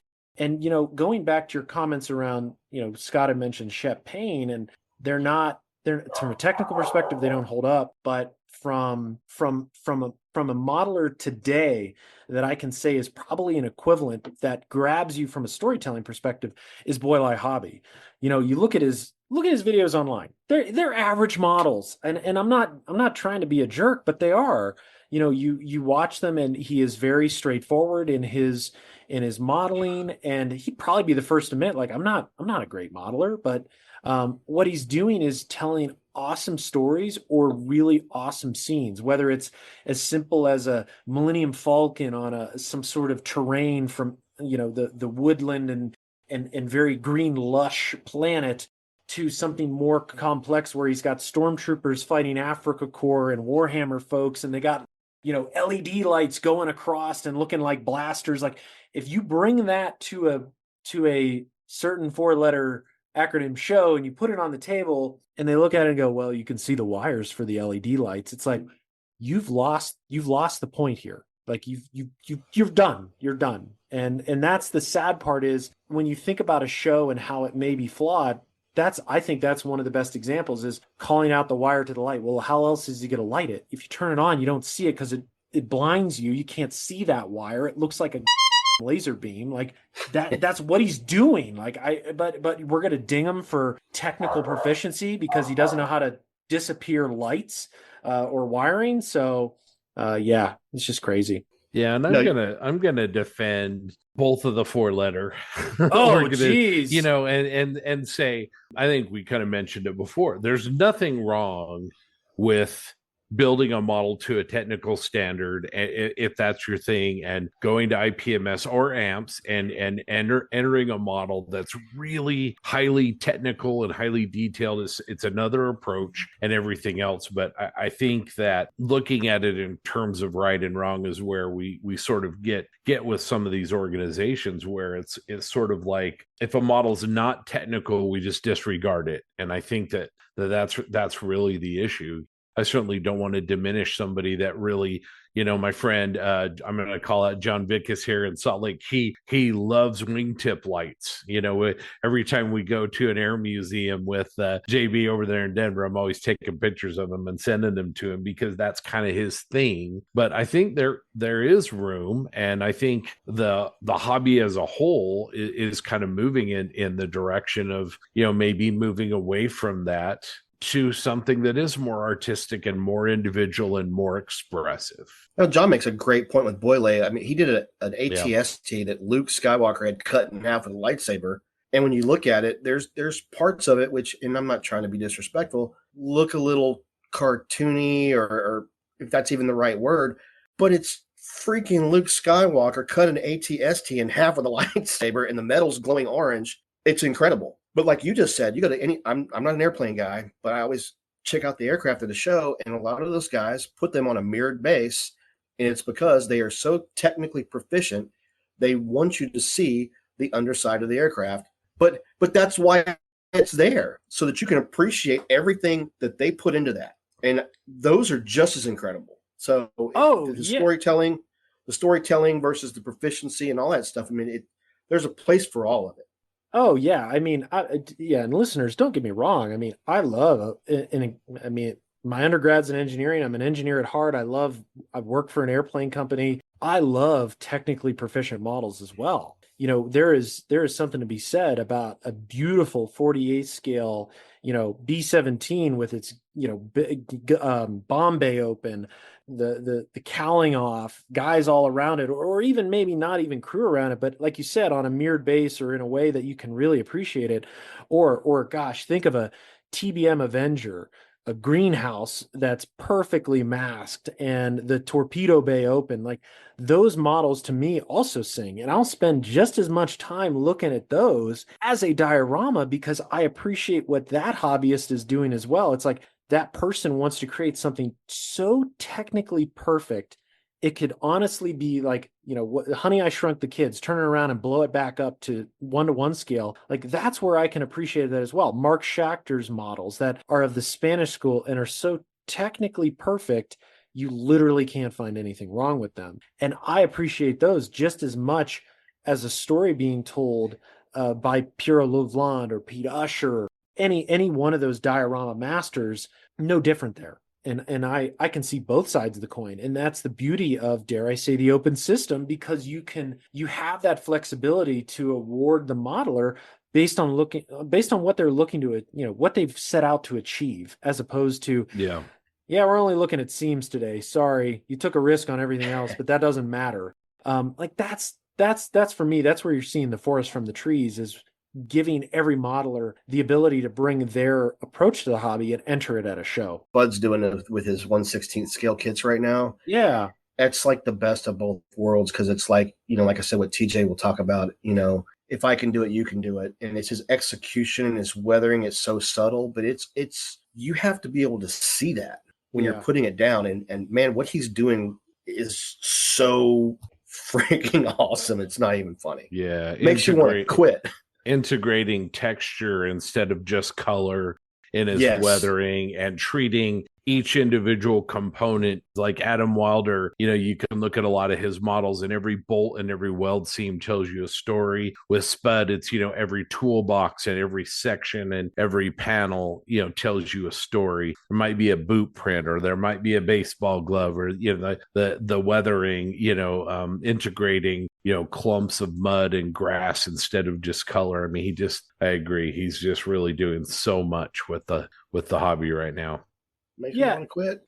And you look at don't do that. Yeah, and this is interesting too. As we talk about being a technically proficient modeler, or Spud's a great example, Mike Rinaldi as well, where they're using that single model to tell the story.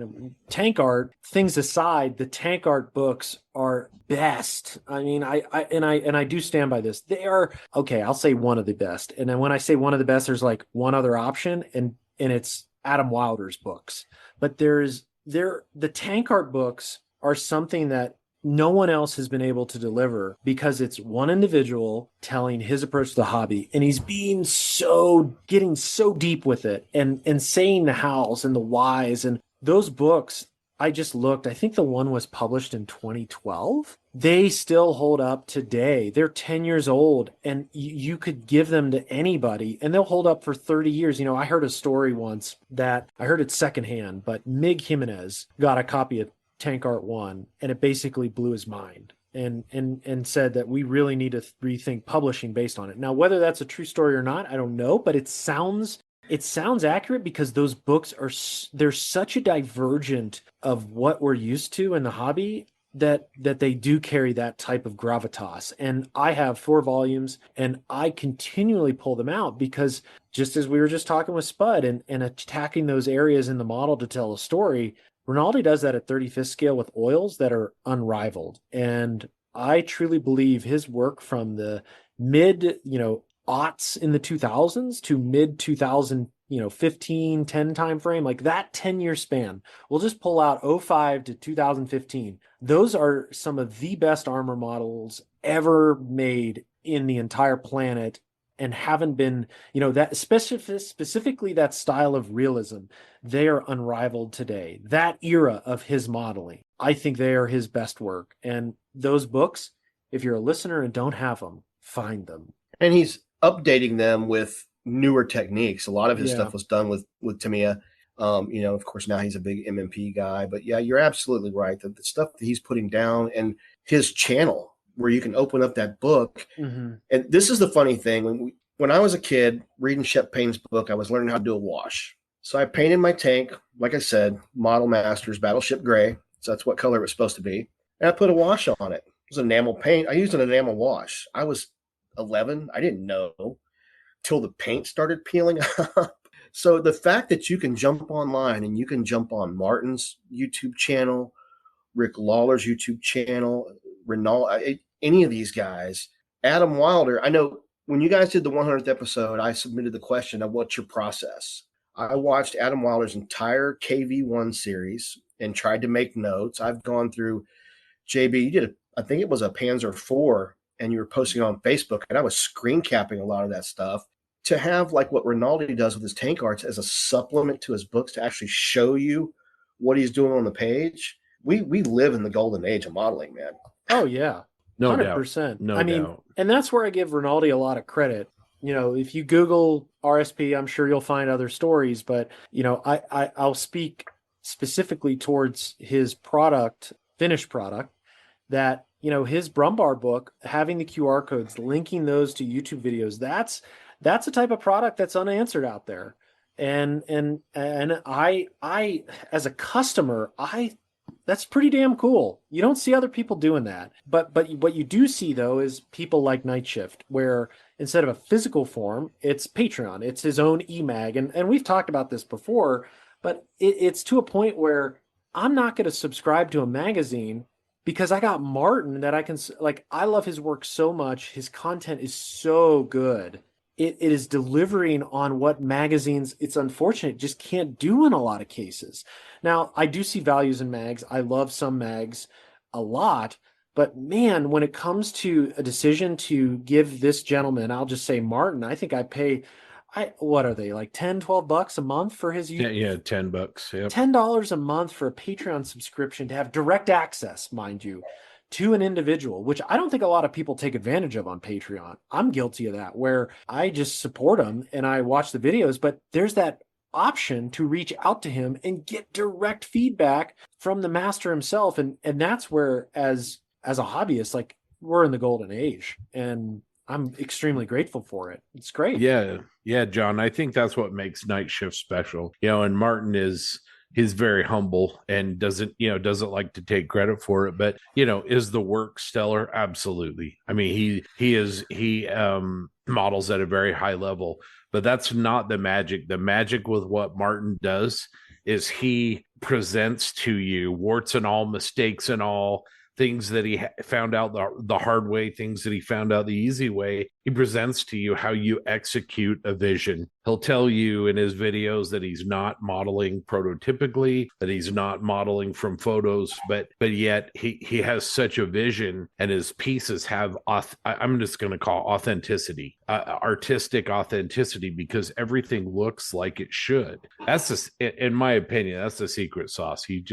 He's a great teacher, and he knows how to present in that very authentic way, kind of in the same way like Adam did on that 22-23 video series that he did on the KV1 on YouTube, which was awesome. In my opinion, is the best YouTube armor tutorial of all time. I have a wall full of Wilder products because of those videos. Yep, exactly. But you're right. Martin Kovac did the large Japanese, the Oni, I think it was. Yeah. And man, I sat down and I just wrote notes on everything, and I put it in Publisher or Microsoft Word or something and made a little thing, and I put it right over there on the side of my hobby thing so I'd look at it. And then his very next video, he changed the way he did everything. He went from post shading to pre shading, and I was just like, okay, well, if you're going to change it every time you do it, your techniques are cool, but you're not helping me figure out a process of how I'm going to work, which is going to bring me back to congratulations, John, on your new solution book by Ammo. I bought one. I think it's not tank art, but I think that book is really, really cool how it puts the little icons of what you're supposed to do and gives you a brief example. And I wouldn't say it's just for beginners, but that's, to me, was it's an interesting way to teach.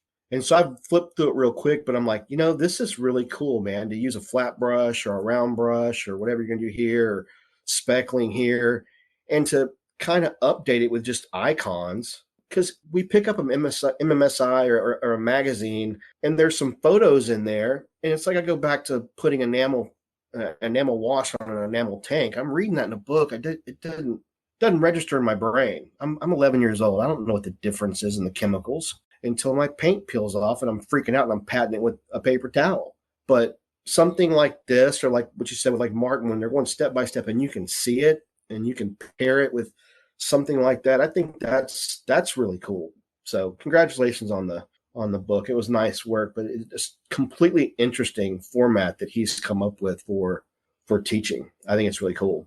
Yeah, I appreciate that, and all the credit in terms of formatting and approach goes to Ammo by Mig. And I agree with you, and it's not just because I've written two of them, but I have most of them all, whether it's the aircraft ones, the first one that was on olive drab, I got the TIE Fighter one, and I got a bunch of others, Russian T-34. I probably have like 7 or 8 of them. One, the price point, they're below $20. They're very affordable. They have a very unique way of teaching, and I like it because I think that's maybe some of the limiting factors with magazines in a case where they don't afford the person with the article to go into that level of detail. Now they try, and there's some out there that are better than others, and some that I love. Military Modelcraft International is one of them. But I really value, and this is where Rinaldi did the single model books with the fish sub, with the Gundam, with the tractor, and recently the Brumbar, where you're picking a single subject and you're going a mile deep, where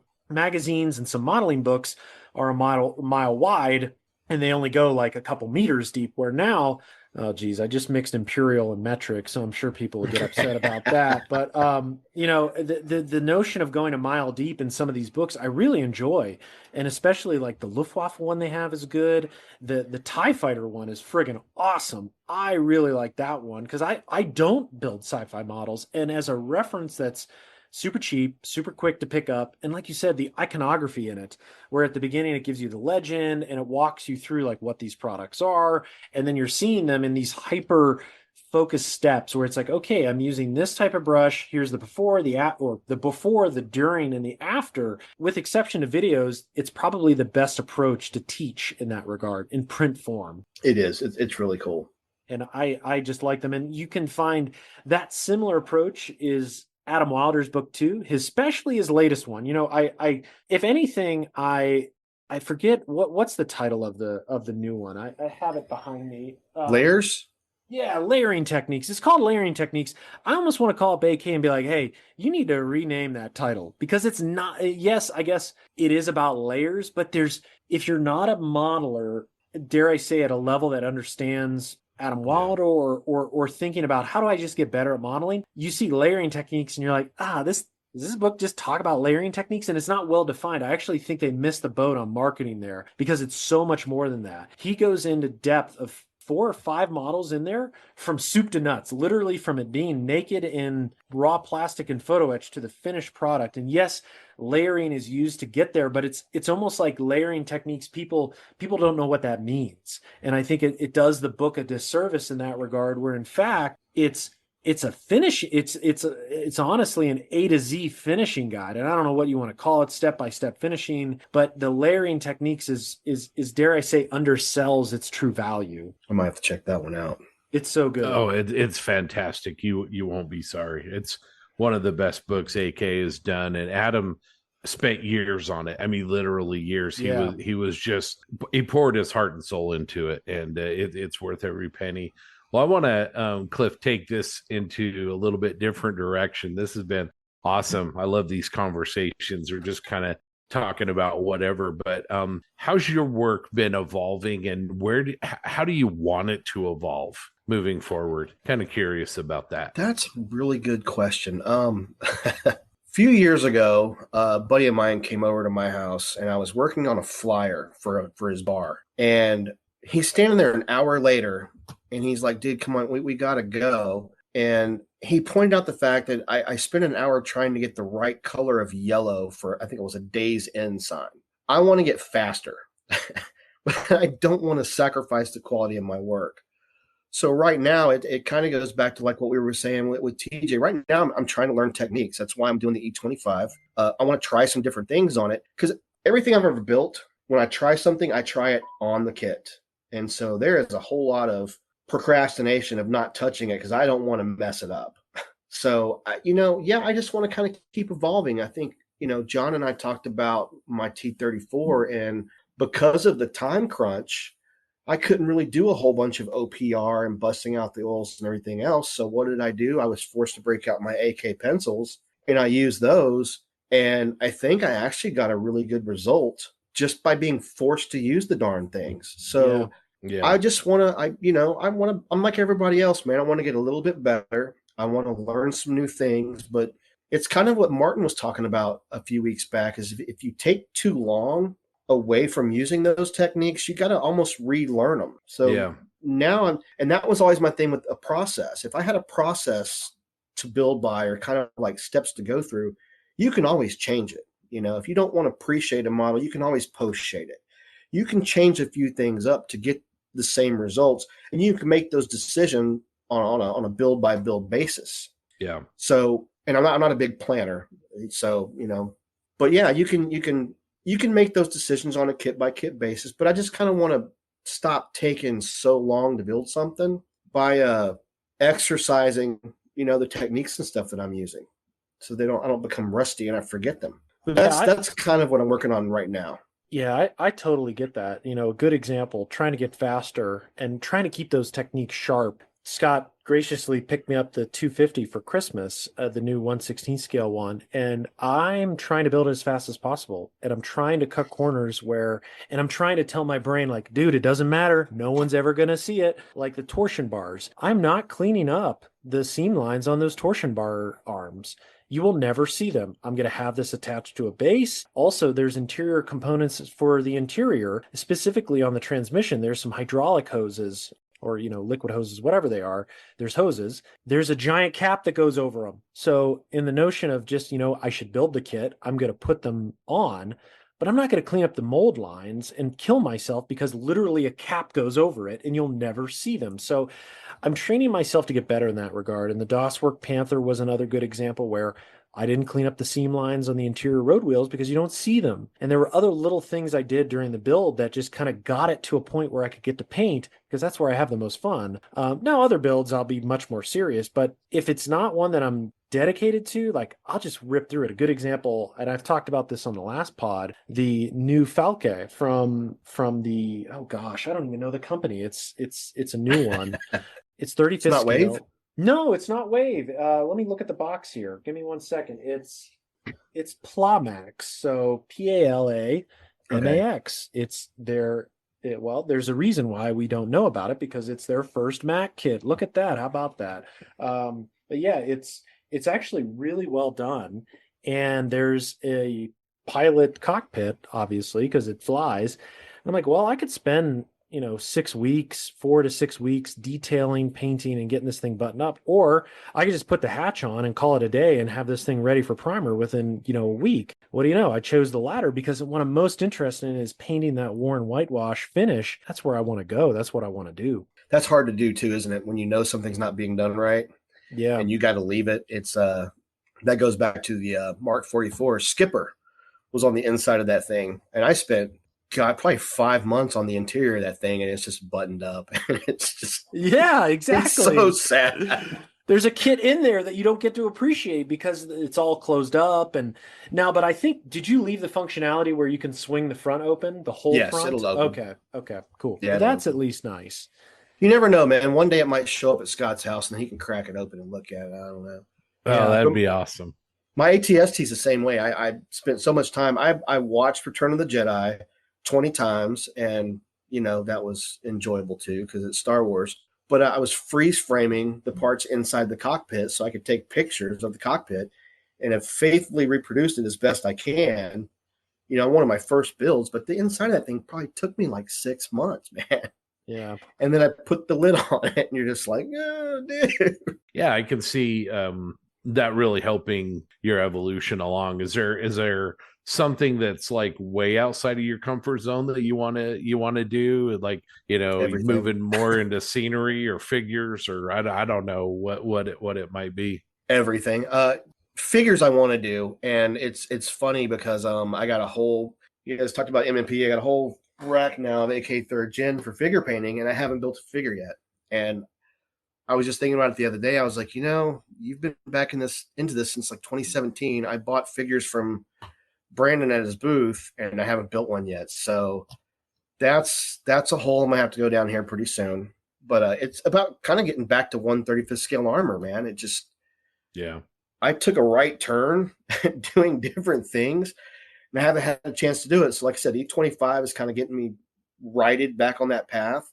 And my next kit, if I don't get the main Kuba wagon, it'll probably be the Panther 2 whenever I get to it. It'll be a whole scene with some figures and kind of put everything together. Bases, I did the grass and the road for that Volkswagen, and I did the cobblestone road for the my T34. But yeah, bases are another thing I'm gonna need some experience with. So it's just, and a lot of times it's just building confidence, man.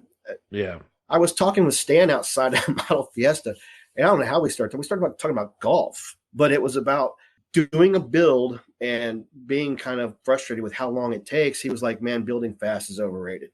And he's not wrong. But with me, a lot of it's a lot of procrastination. It's a lot of not putting a brush to styrene because, you're afraid you're going to screw it up. So if I getting over that, and just like TJ likes to say, just do it, is probably going to help a lot. I like to think it's important to do both, right? Because John mentioned taking a build to SMC to kind of improve on his experience last year, and we've also talked about in the same conversation, a 48-hour build or a build where we could just grab something and just get it done because it keeps the muscle memory strong. I think you need both, and that's one thing I've always loved about the 48 and 48-hour event. First of all, Malcolm and his organization obviously love everything that stands for and the fact that we get to do good. But over and above that, the fact that you've got to finish a model in 48 hours means you can't overthink it. If you come to a roadblock, you've got to find a way around it. That might mean you go to plan B, something that you didn't even think you were going to need to do. And that's just part of the process. You've got to finish it.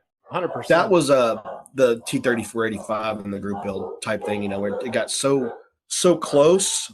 I had to shortcut stuff, and the shortcuts worked. So it's in there, man. it's in there. It's just, I'm just trying to learn new things, man. Just trying to learn new things. Well, man, Cliff, this has been an amazing conversation. We're nearing almost 2 hours. Wow, it's been like good, 10 man. minutes. Wow, it's been great. It's been great, and really appreciate the time. And I know I'm jealous of Winter Blitz. I think are you going to make it there? As long as the weather holds up, which it looks like it's going to, yeah, I'll be there.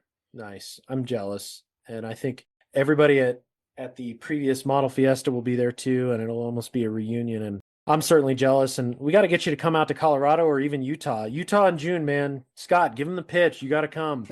My wife actually, we were having a conversation. We were talking about shows and stuff like that, and she's like, "Well, aren't they doing their own show now?" I'm like, "Yeah, Scott's doing a show." "Well, where's it at?" I was like, "It's in Utah." "I'd like to see Utah," and I was kind of like, "Really?" "Well, okay." So maybe if things go well this year, that's a possibility.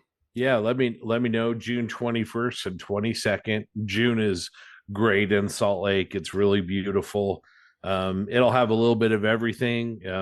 It's a true open show. We do the open system, kind of similar to MMSI, MFCA, that kind of thing. First show was a huge success, and this year's going to be even better. So whether it's doing a tour of the hangar of the Air National Guard here, checking out Apaches and Blackhawks, or hanging out with us and going to aircraft museums, we'll probably go to Kindigit Design. If you're into Resto Mods, their shop is in Salt Lake, and they do $1 million models in 1-to-1 scale. Unbelievable stuff. I mean, it's just going to be a great show. So let me know. We'll roll the red carpet out for you, but love to have you. It'd be awesome. It would be awesome, man. You just come for the hangout anyway. So yeah, absolutely. That's the best part of it. Yeah. John, we're gonna have to get together and play some World of Tanks, man. Yeah, seriously. Coming out of this, I'll give you my gamer tag and we will get together. I'm an Xbox guy. I'm not, like I said before, I'm not into like grinding just to grind. I just enjoy playing. I got some tier 10s. I really enjoy the tier 8s. That's my favorite, is the 8s. Yeah, there's just a lot of good ones in that realm, and I'm a sucker for the Iron Rain. I love that vehicle. Sweet. Yeah, I played tanks the way I played paintball. It's very aggressive. Oh yeah. I like going to midfield off the bat, Yes. So, I might go out and die. You might get stuck by yourself, but no, I'm a total team player, man. I was playing a game last night where I went around a rock or something. And there was three of my teammates behind me. When I was playing paintball, I would make that move on someone to get them to turn and shoot me. And they did that. They turned and shot me, but those three guys sat there and didn't move. And I was like, man, okay, whatever. Tier 9 Object 704 with the BL-10 gun, man. Oh, sweet. Nasty. Nasty. You just reach out and say hi to people with that thing. I think my favorite vehicle though was I know you said you don't really like the TDs, but the Stug 3 at tier 5 is awesome. I probably played more games than that than anything else. Really, the hidden that the hidden one they had that's all decked out. Yeah, man, that thing looks cool. It looks way cool. I'm doing a contract night right now for the Mantis. So I'm playing nothing but tier 8 mediums. So it's just. But I get to play the Panther 2 and the Panther 8.8 and all those. So it's all good. Yeah, man. Yes, we will definitely have to play. I'm in. Sweet. Awesome. Well, we need to see you sooner rather than later. So let us know if you can make Commies Fest or Rocky Mountain Expo And if not, hopefully we run into you at a show soon. But man, it was great to finally shake your hand and see your work in person. You do awesome work, so keep going. I mean, the cobblestone road under that T-34-85, and of course that Mark 44. Just love your work, man. Might end up at your doorstep one day, Scott. You never know. Oh man, there's a place of honor in my museum that I have here. So No, I appreciate it, man. It was great getting to finally meet you guys at Model Fiesta. And if we can swing it, we'll be out there in Utah. Awesome. Sounds good. Yeah, sounds good. Let me know. Will do. All right, take care. Thanks, Cliff. Yep.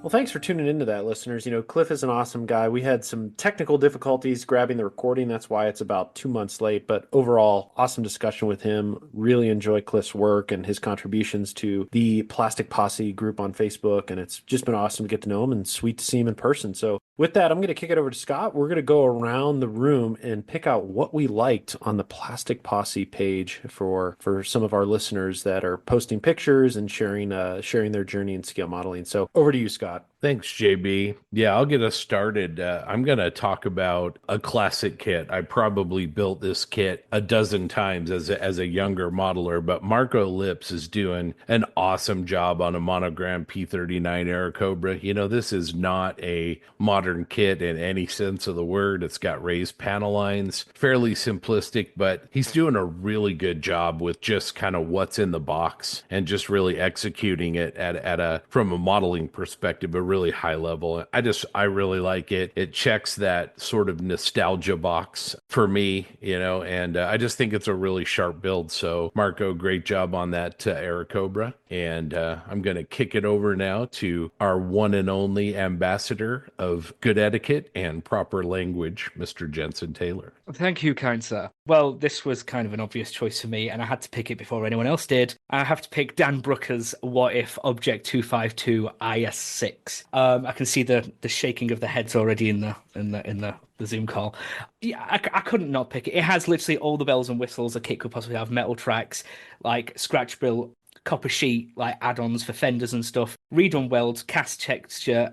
It looks like an actual piece of wood for the side log that's on the vehicle. It's everything you love to see in a model. He's gone shit on it, basically. He's gone to town, and it's really, really cool. I agree. It's really sharp. You can see a lot of influence from, some of all of our heroes, I think whether it's Martin or Adam or, just really, really sharp. Let's kick it over to Mr. Banani. Yeah, I'll go. I'll pick an aircraft. I love the Rhino, and I think Krista Winter's F4 in VMFA 323 markings is really nice. Chris is a great modeler. Had the opportunity to meet him and a few others at SMC, and I just shout out to him. He did a fantastic job on the kit. Love the little base on it too, and overall fantastic work. And keep building modern jets because I love the F4. I know some people don't like it, but I appreciate the Rhino.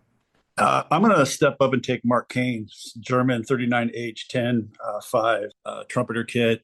Really cool job. He did a really fantastic job on the vegetation he has off the side of the vehicle. Looks really, really good. That's not an easy kit. This is like one of the, we were talking about when Jensen was saying, this is not one of those kits you just get and you build and you're happy with. This takes a lot to make it look nice. So he did a really great job on that kit. TJ, what did you see that caught your eye? I'm going to go ahead and choose Logan Hansen's 66 Ford F-250. He's doing it kind of rusted out and put like a bunch of stickers on the back window, and it was all dusty and stuff around it. And it's really good. It's pretty cool. I love rusted out vehicles like that. And it's like this weird like greenish turquoise color too, which that with like the red and orange rust is like a key color combination, right? Because orange and that kind of bluish greenish color are is that complementary colors? They mesh well together, right? Like I think it's really cool, and I love the stickers in the windows and with the dust. I think it's pretty neat. That back window looks so good, and the Moon Eyes sticker that he put on there. I mean, that again, us old guys. I mean, we would see that all the time. But yeah, it's really good modeling. And I'm going to have to go ahead and say, because anyone that knows me knows how I feel about automotive modeling. So for me to choose an automotive subject, I think says a lot. If take that however you would like. Let's roll into the upcoming shows because there is certainly a lot of them. It's getting that time in the spring, and we're super excited because a lot of them we will be going to. So first off, I'm going to throw out on March 22nd there is IPMS Three Rivers in Pittsburgh, Pennsylvania is holding their annual TriCon, which I'm super excited about. Myself, Aaron, and TJ, I'm not sure if you're going, but if you do, it'll be great to see you there because that's on Saturday, the 22nd, as I mentioned. The following day is Heritage Con 17, which is the 23rd of March at the Canadian Warplane Heritage Museum outside of Toronto in a little town called Hamilton, technically, I guess, Mount Hope, Ontario. That should be an amazing show. I'm looking forward to that marathon flying in Friday night to Pittsburgh, show Saturday, up to Heritage Con Sunday, and then fly back home on Monday. So really looking forward to that, seeing a lot of people there, entering the Moosearoo, and then just having a great time with everyone. Following that is Commies Fest 2025. That's going to be April 5th, so 2 weeks afterwards. That's at the Jeffco County Fairgrounds in Golden, Colorado. That'll be a fun show. I know there's a lot of people coming in, going to be staying at my place, going to be staying at Steve Baker's place up north as well. So really looking to have a great cadre of Plastic Posse people at that show. After that, we have the IPMS Houston show on May 3rd at the Stafford Center in Stafford, Texas. It's a GSB, and this year's theme is 007. And then going into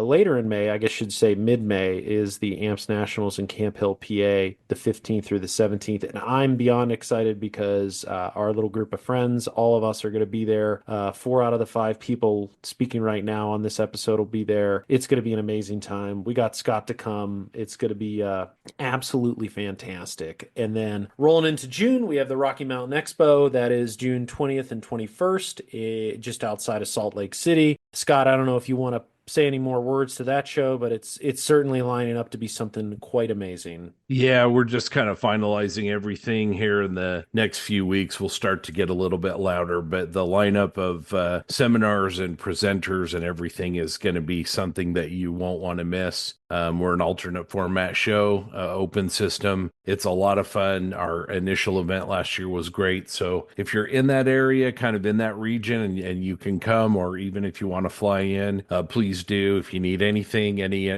questions answered, just shoot me a message. We're gonna have a great time. So anyway, more to come on that. But anyway, appreciate all that on the shows, JB.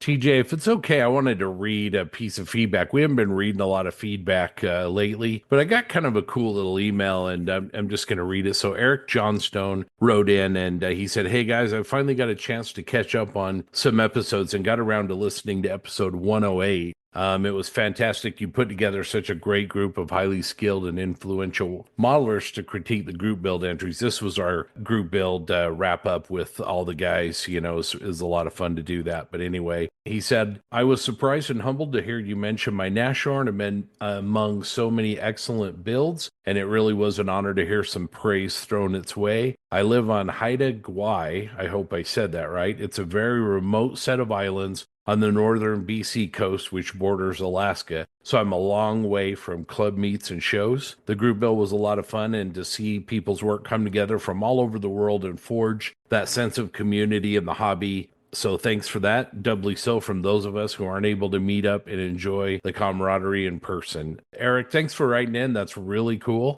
Sounds like you don't get a lot of chance to go to a lot of shows and everything. So it's awesome that you're listening in, and we can kind of bring a sense of that community. Congratulations. Your Nashorn was, I think it was a really nice model, obviously, and appreciate you writing in. Yeah, I'd just like to say, echo what Scott said around great work, Eric. Love the Nashorn. That was one of my favorites, just because I think you nailed, your oil work. The tones were just absolutely fantastic. And mentioning the group build, that brings up, hey, we are getting coins out. I know a lot of people have reached out. I want to say they are coming. With the snafu in shipping, with international shipments, like it's all coming. And then, by the way, I've been trying to order more coins, and that's proving to be a little bit time consuming as well. So just have your patience. We at the Plastic Posse honor our word. Everyone who participated, I have a complete list, will get a coin. It's just a matter of timing, but please Please be patient. I'll be taking a bunch up to Heritage Con in March to hand out. I'll be handing them out at shows. And then also Jensen will be sending them out to our Brit and EU folks. So just please be patient. We understand that you really want them. We have them, and we're going to be sending them. They're still going out. Believe me, I just handed out a couple last week in Atlanta. So we will make good on our promise. And thank you again for supporting that group build. Absolutely. Those in the UK, yours already went out. The ones in the EU are going very shortly. Anyone who doesn't receive them in the UK and EU, just send me a message or send us an email. And because I have spare, JB give me like 50 packs of them. So yeah, if you don't get them soon-ish, just reach out and I'll get that sorted. So Jensen, what Hello time there. is it in the UK?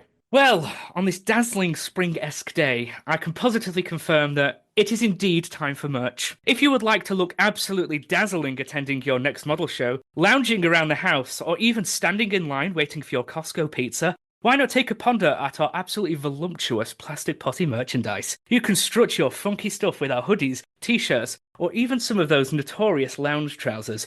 Or why not take a sip of your favourite beverage from one of our tasteful mugs? It's all marvellous. Head over to loungetrousers.com and buy yourself a little treat. Go on, you've earned it. The campest advertisement you'll ever hear. Voluptuous. Voluptuous merchandise. Oh, yeah. Well, thanks guys for hanging out with me today, and thank you for the good conversations. I hope the listeners enjoy it, and I can't believe it's been 112 episodes, and hopefully we can do another 112. So until next time. I can't wait to hear what the merch items are going to be like in episode 224. So that's definitely worth sticking around for. Did we get I was going to say, did we just get a until next time and no yeehaw? Oh yeah, I'm not in the mood for yeehaw today, unfortunately. Oh, well. Give it to us, Jensen. No. That was pretty good.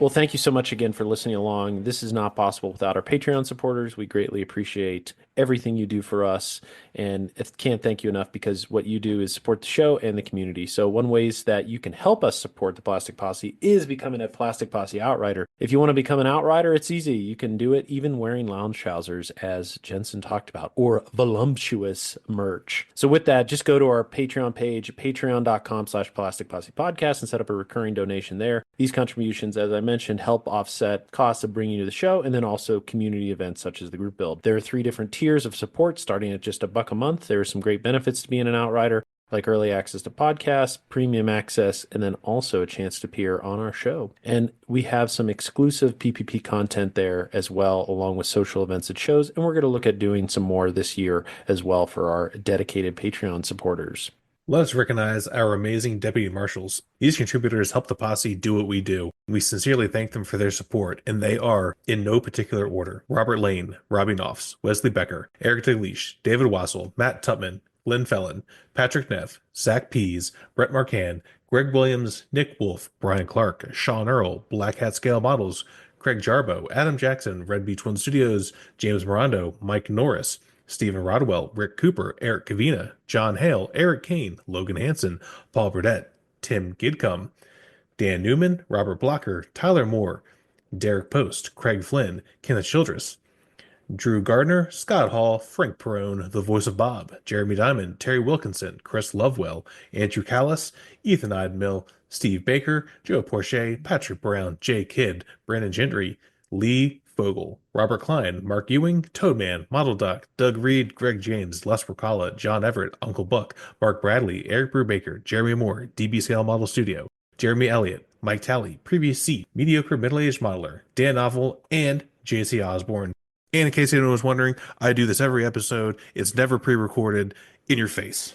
Very impressive. We'll send you a coin. Let's not forget our posse foreman. This crew is made up of our posse outriders who give the deputy marshals a hand, and we also thank them for their support. Graham, David, Keith, Dwayne, A.K. Armour, Bill, J.A.K., Casey, Teresa, Raphael, Russ, Stefan, Mikkel, Lavar, Gil, Mike, Michael, Steve, Scott, Emery, The Krieger, Aussie Modeler, William, Jeff, Eddie, Ross, Warhoff Models, G. Baker, Tom Stuff, Crazy Loca, Len, Cliff, Damien, Cody, Nukeman Mike, Ash, Irish Pat, Paul, iBones Models, Mr. Grizz, Jackson, Joel, Chris, Jamie, MD Models, Papa Steve Munsell, JV, Eric, Matthew, and David. And of course, our $1 and free Posse Outriders. We appreciate each and every one of you, and we will hopefully see many of you this coming weekend, March 14th, 15th, and 16th, for the Global 48 and 48 event that benefits Models for Heroes.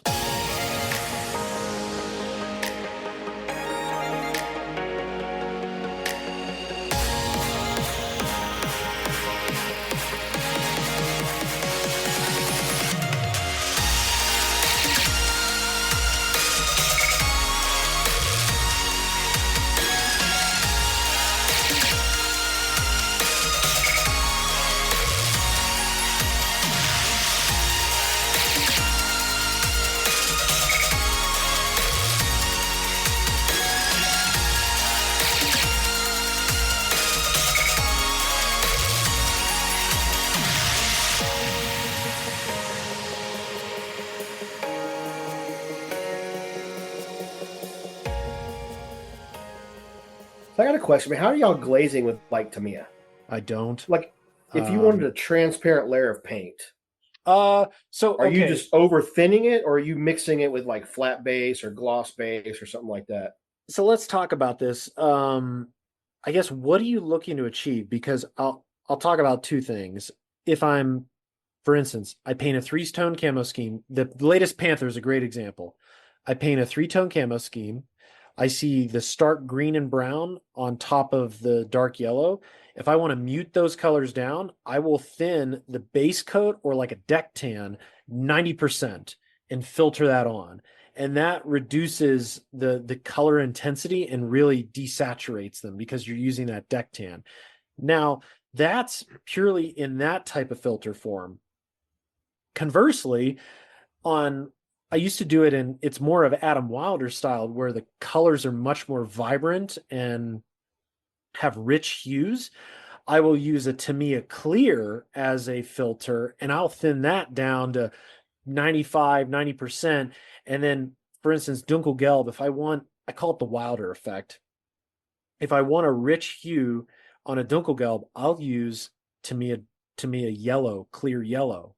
And that just really just punches the vibrancy of that. And it's that's where I use the Tamiya Clears for punching. And then also on Panzer Gray, if I want to trigger the internet, I will thin a clear blue 95%, and then just that subtle hint will really make it pop. Yeah, because like Mission Models has that transparent medium, and it's basically just the paint without pigment. Yeah. And so when you're trying to do effects, if you're trying to highlight or put in shadows on top of your work, that transparent medium with just a couple of drops of color is an awesome tool. But when you start looking at like, you know, an acrylic lacquer and going thinner, that's going to really, really, really thin out your paint. With the transparent medium, you keep it kind of the same consistency. And I saw Martin was one time he was using gloss, the clear gloss base. Yep. Yeah, I don't, Cliff, I don't ever spray XF paints without putting Tamiya Clear in them, because first of all, they need to be thinner. They all need to be thinner. The Tamiya flattener is just, it just thickens everything up. But it also, I mean, it's going to make everything lay down so much better. And I don't like using in the raw form. I don't like using a true flat anyway. I want that kind of eggshell semi gloss. And yeah, and if I want a flat at some point, I flat. If I want a gloss, I do, but I want to be in the middle anyway. But yeah, I don't shoot an XF ever without putting is it X13 or X22? X22. Yeah, I put X22 in every XF. I buy it by the gallon. Yeah. Yeah, that's what I was wondering, because like it just seems like a different, because I have some Tamiya, and at some point I got some of the real colors, and I want to try those. I started wondering, what's going to happen when you want to do some post highlighting or something. You would do it this way with mission models. How in the hell are you going to do it with this lacquer paint? Mm-hmm. And so I haven't figured that out yet. So I have been real hesitant to try any of those out, but I'll get around to that. So we'll see. If you're spraying the Tamiya, I don't know what you're thinning it with, but if you're spraying it with lacquer thinner, you could consider using some MRP in that instance, because MRP is actually ink. Right. It's got an acrylic binder in it, so it's you use it like paint, but it comes pretty thin, pretty translucent out of the bottle, so it's an effective tool. And I mix the two Tamiya, the X and XF, and the lacquer, the LP, and Goons, Mr. Hobby, and AK Real Color and MRP.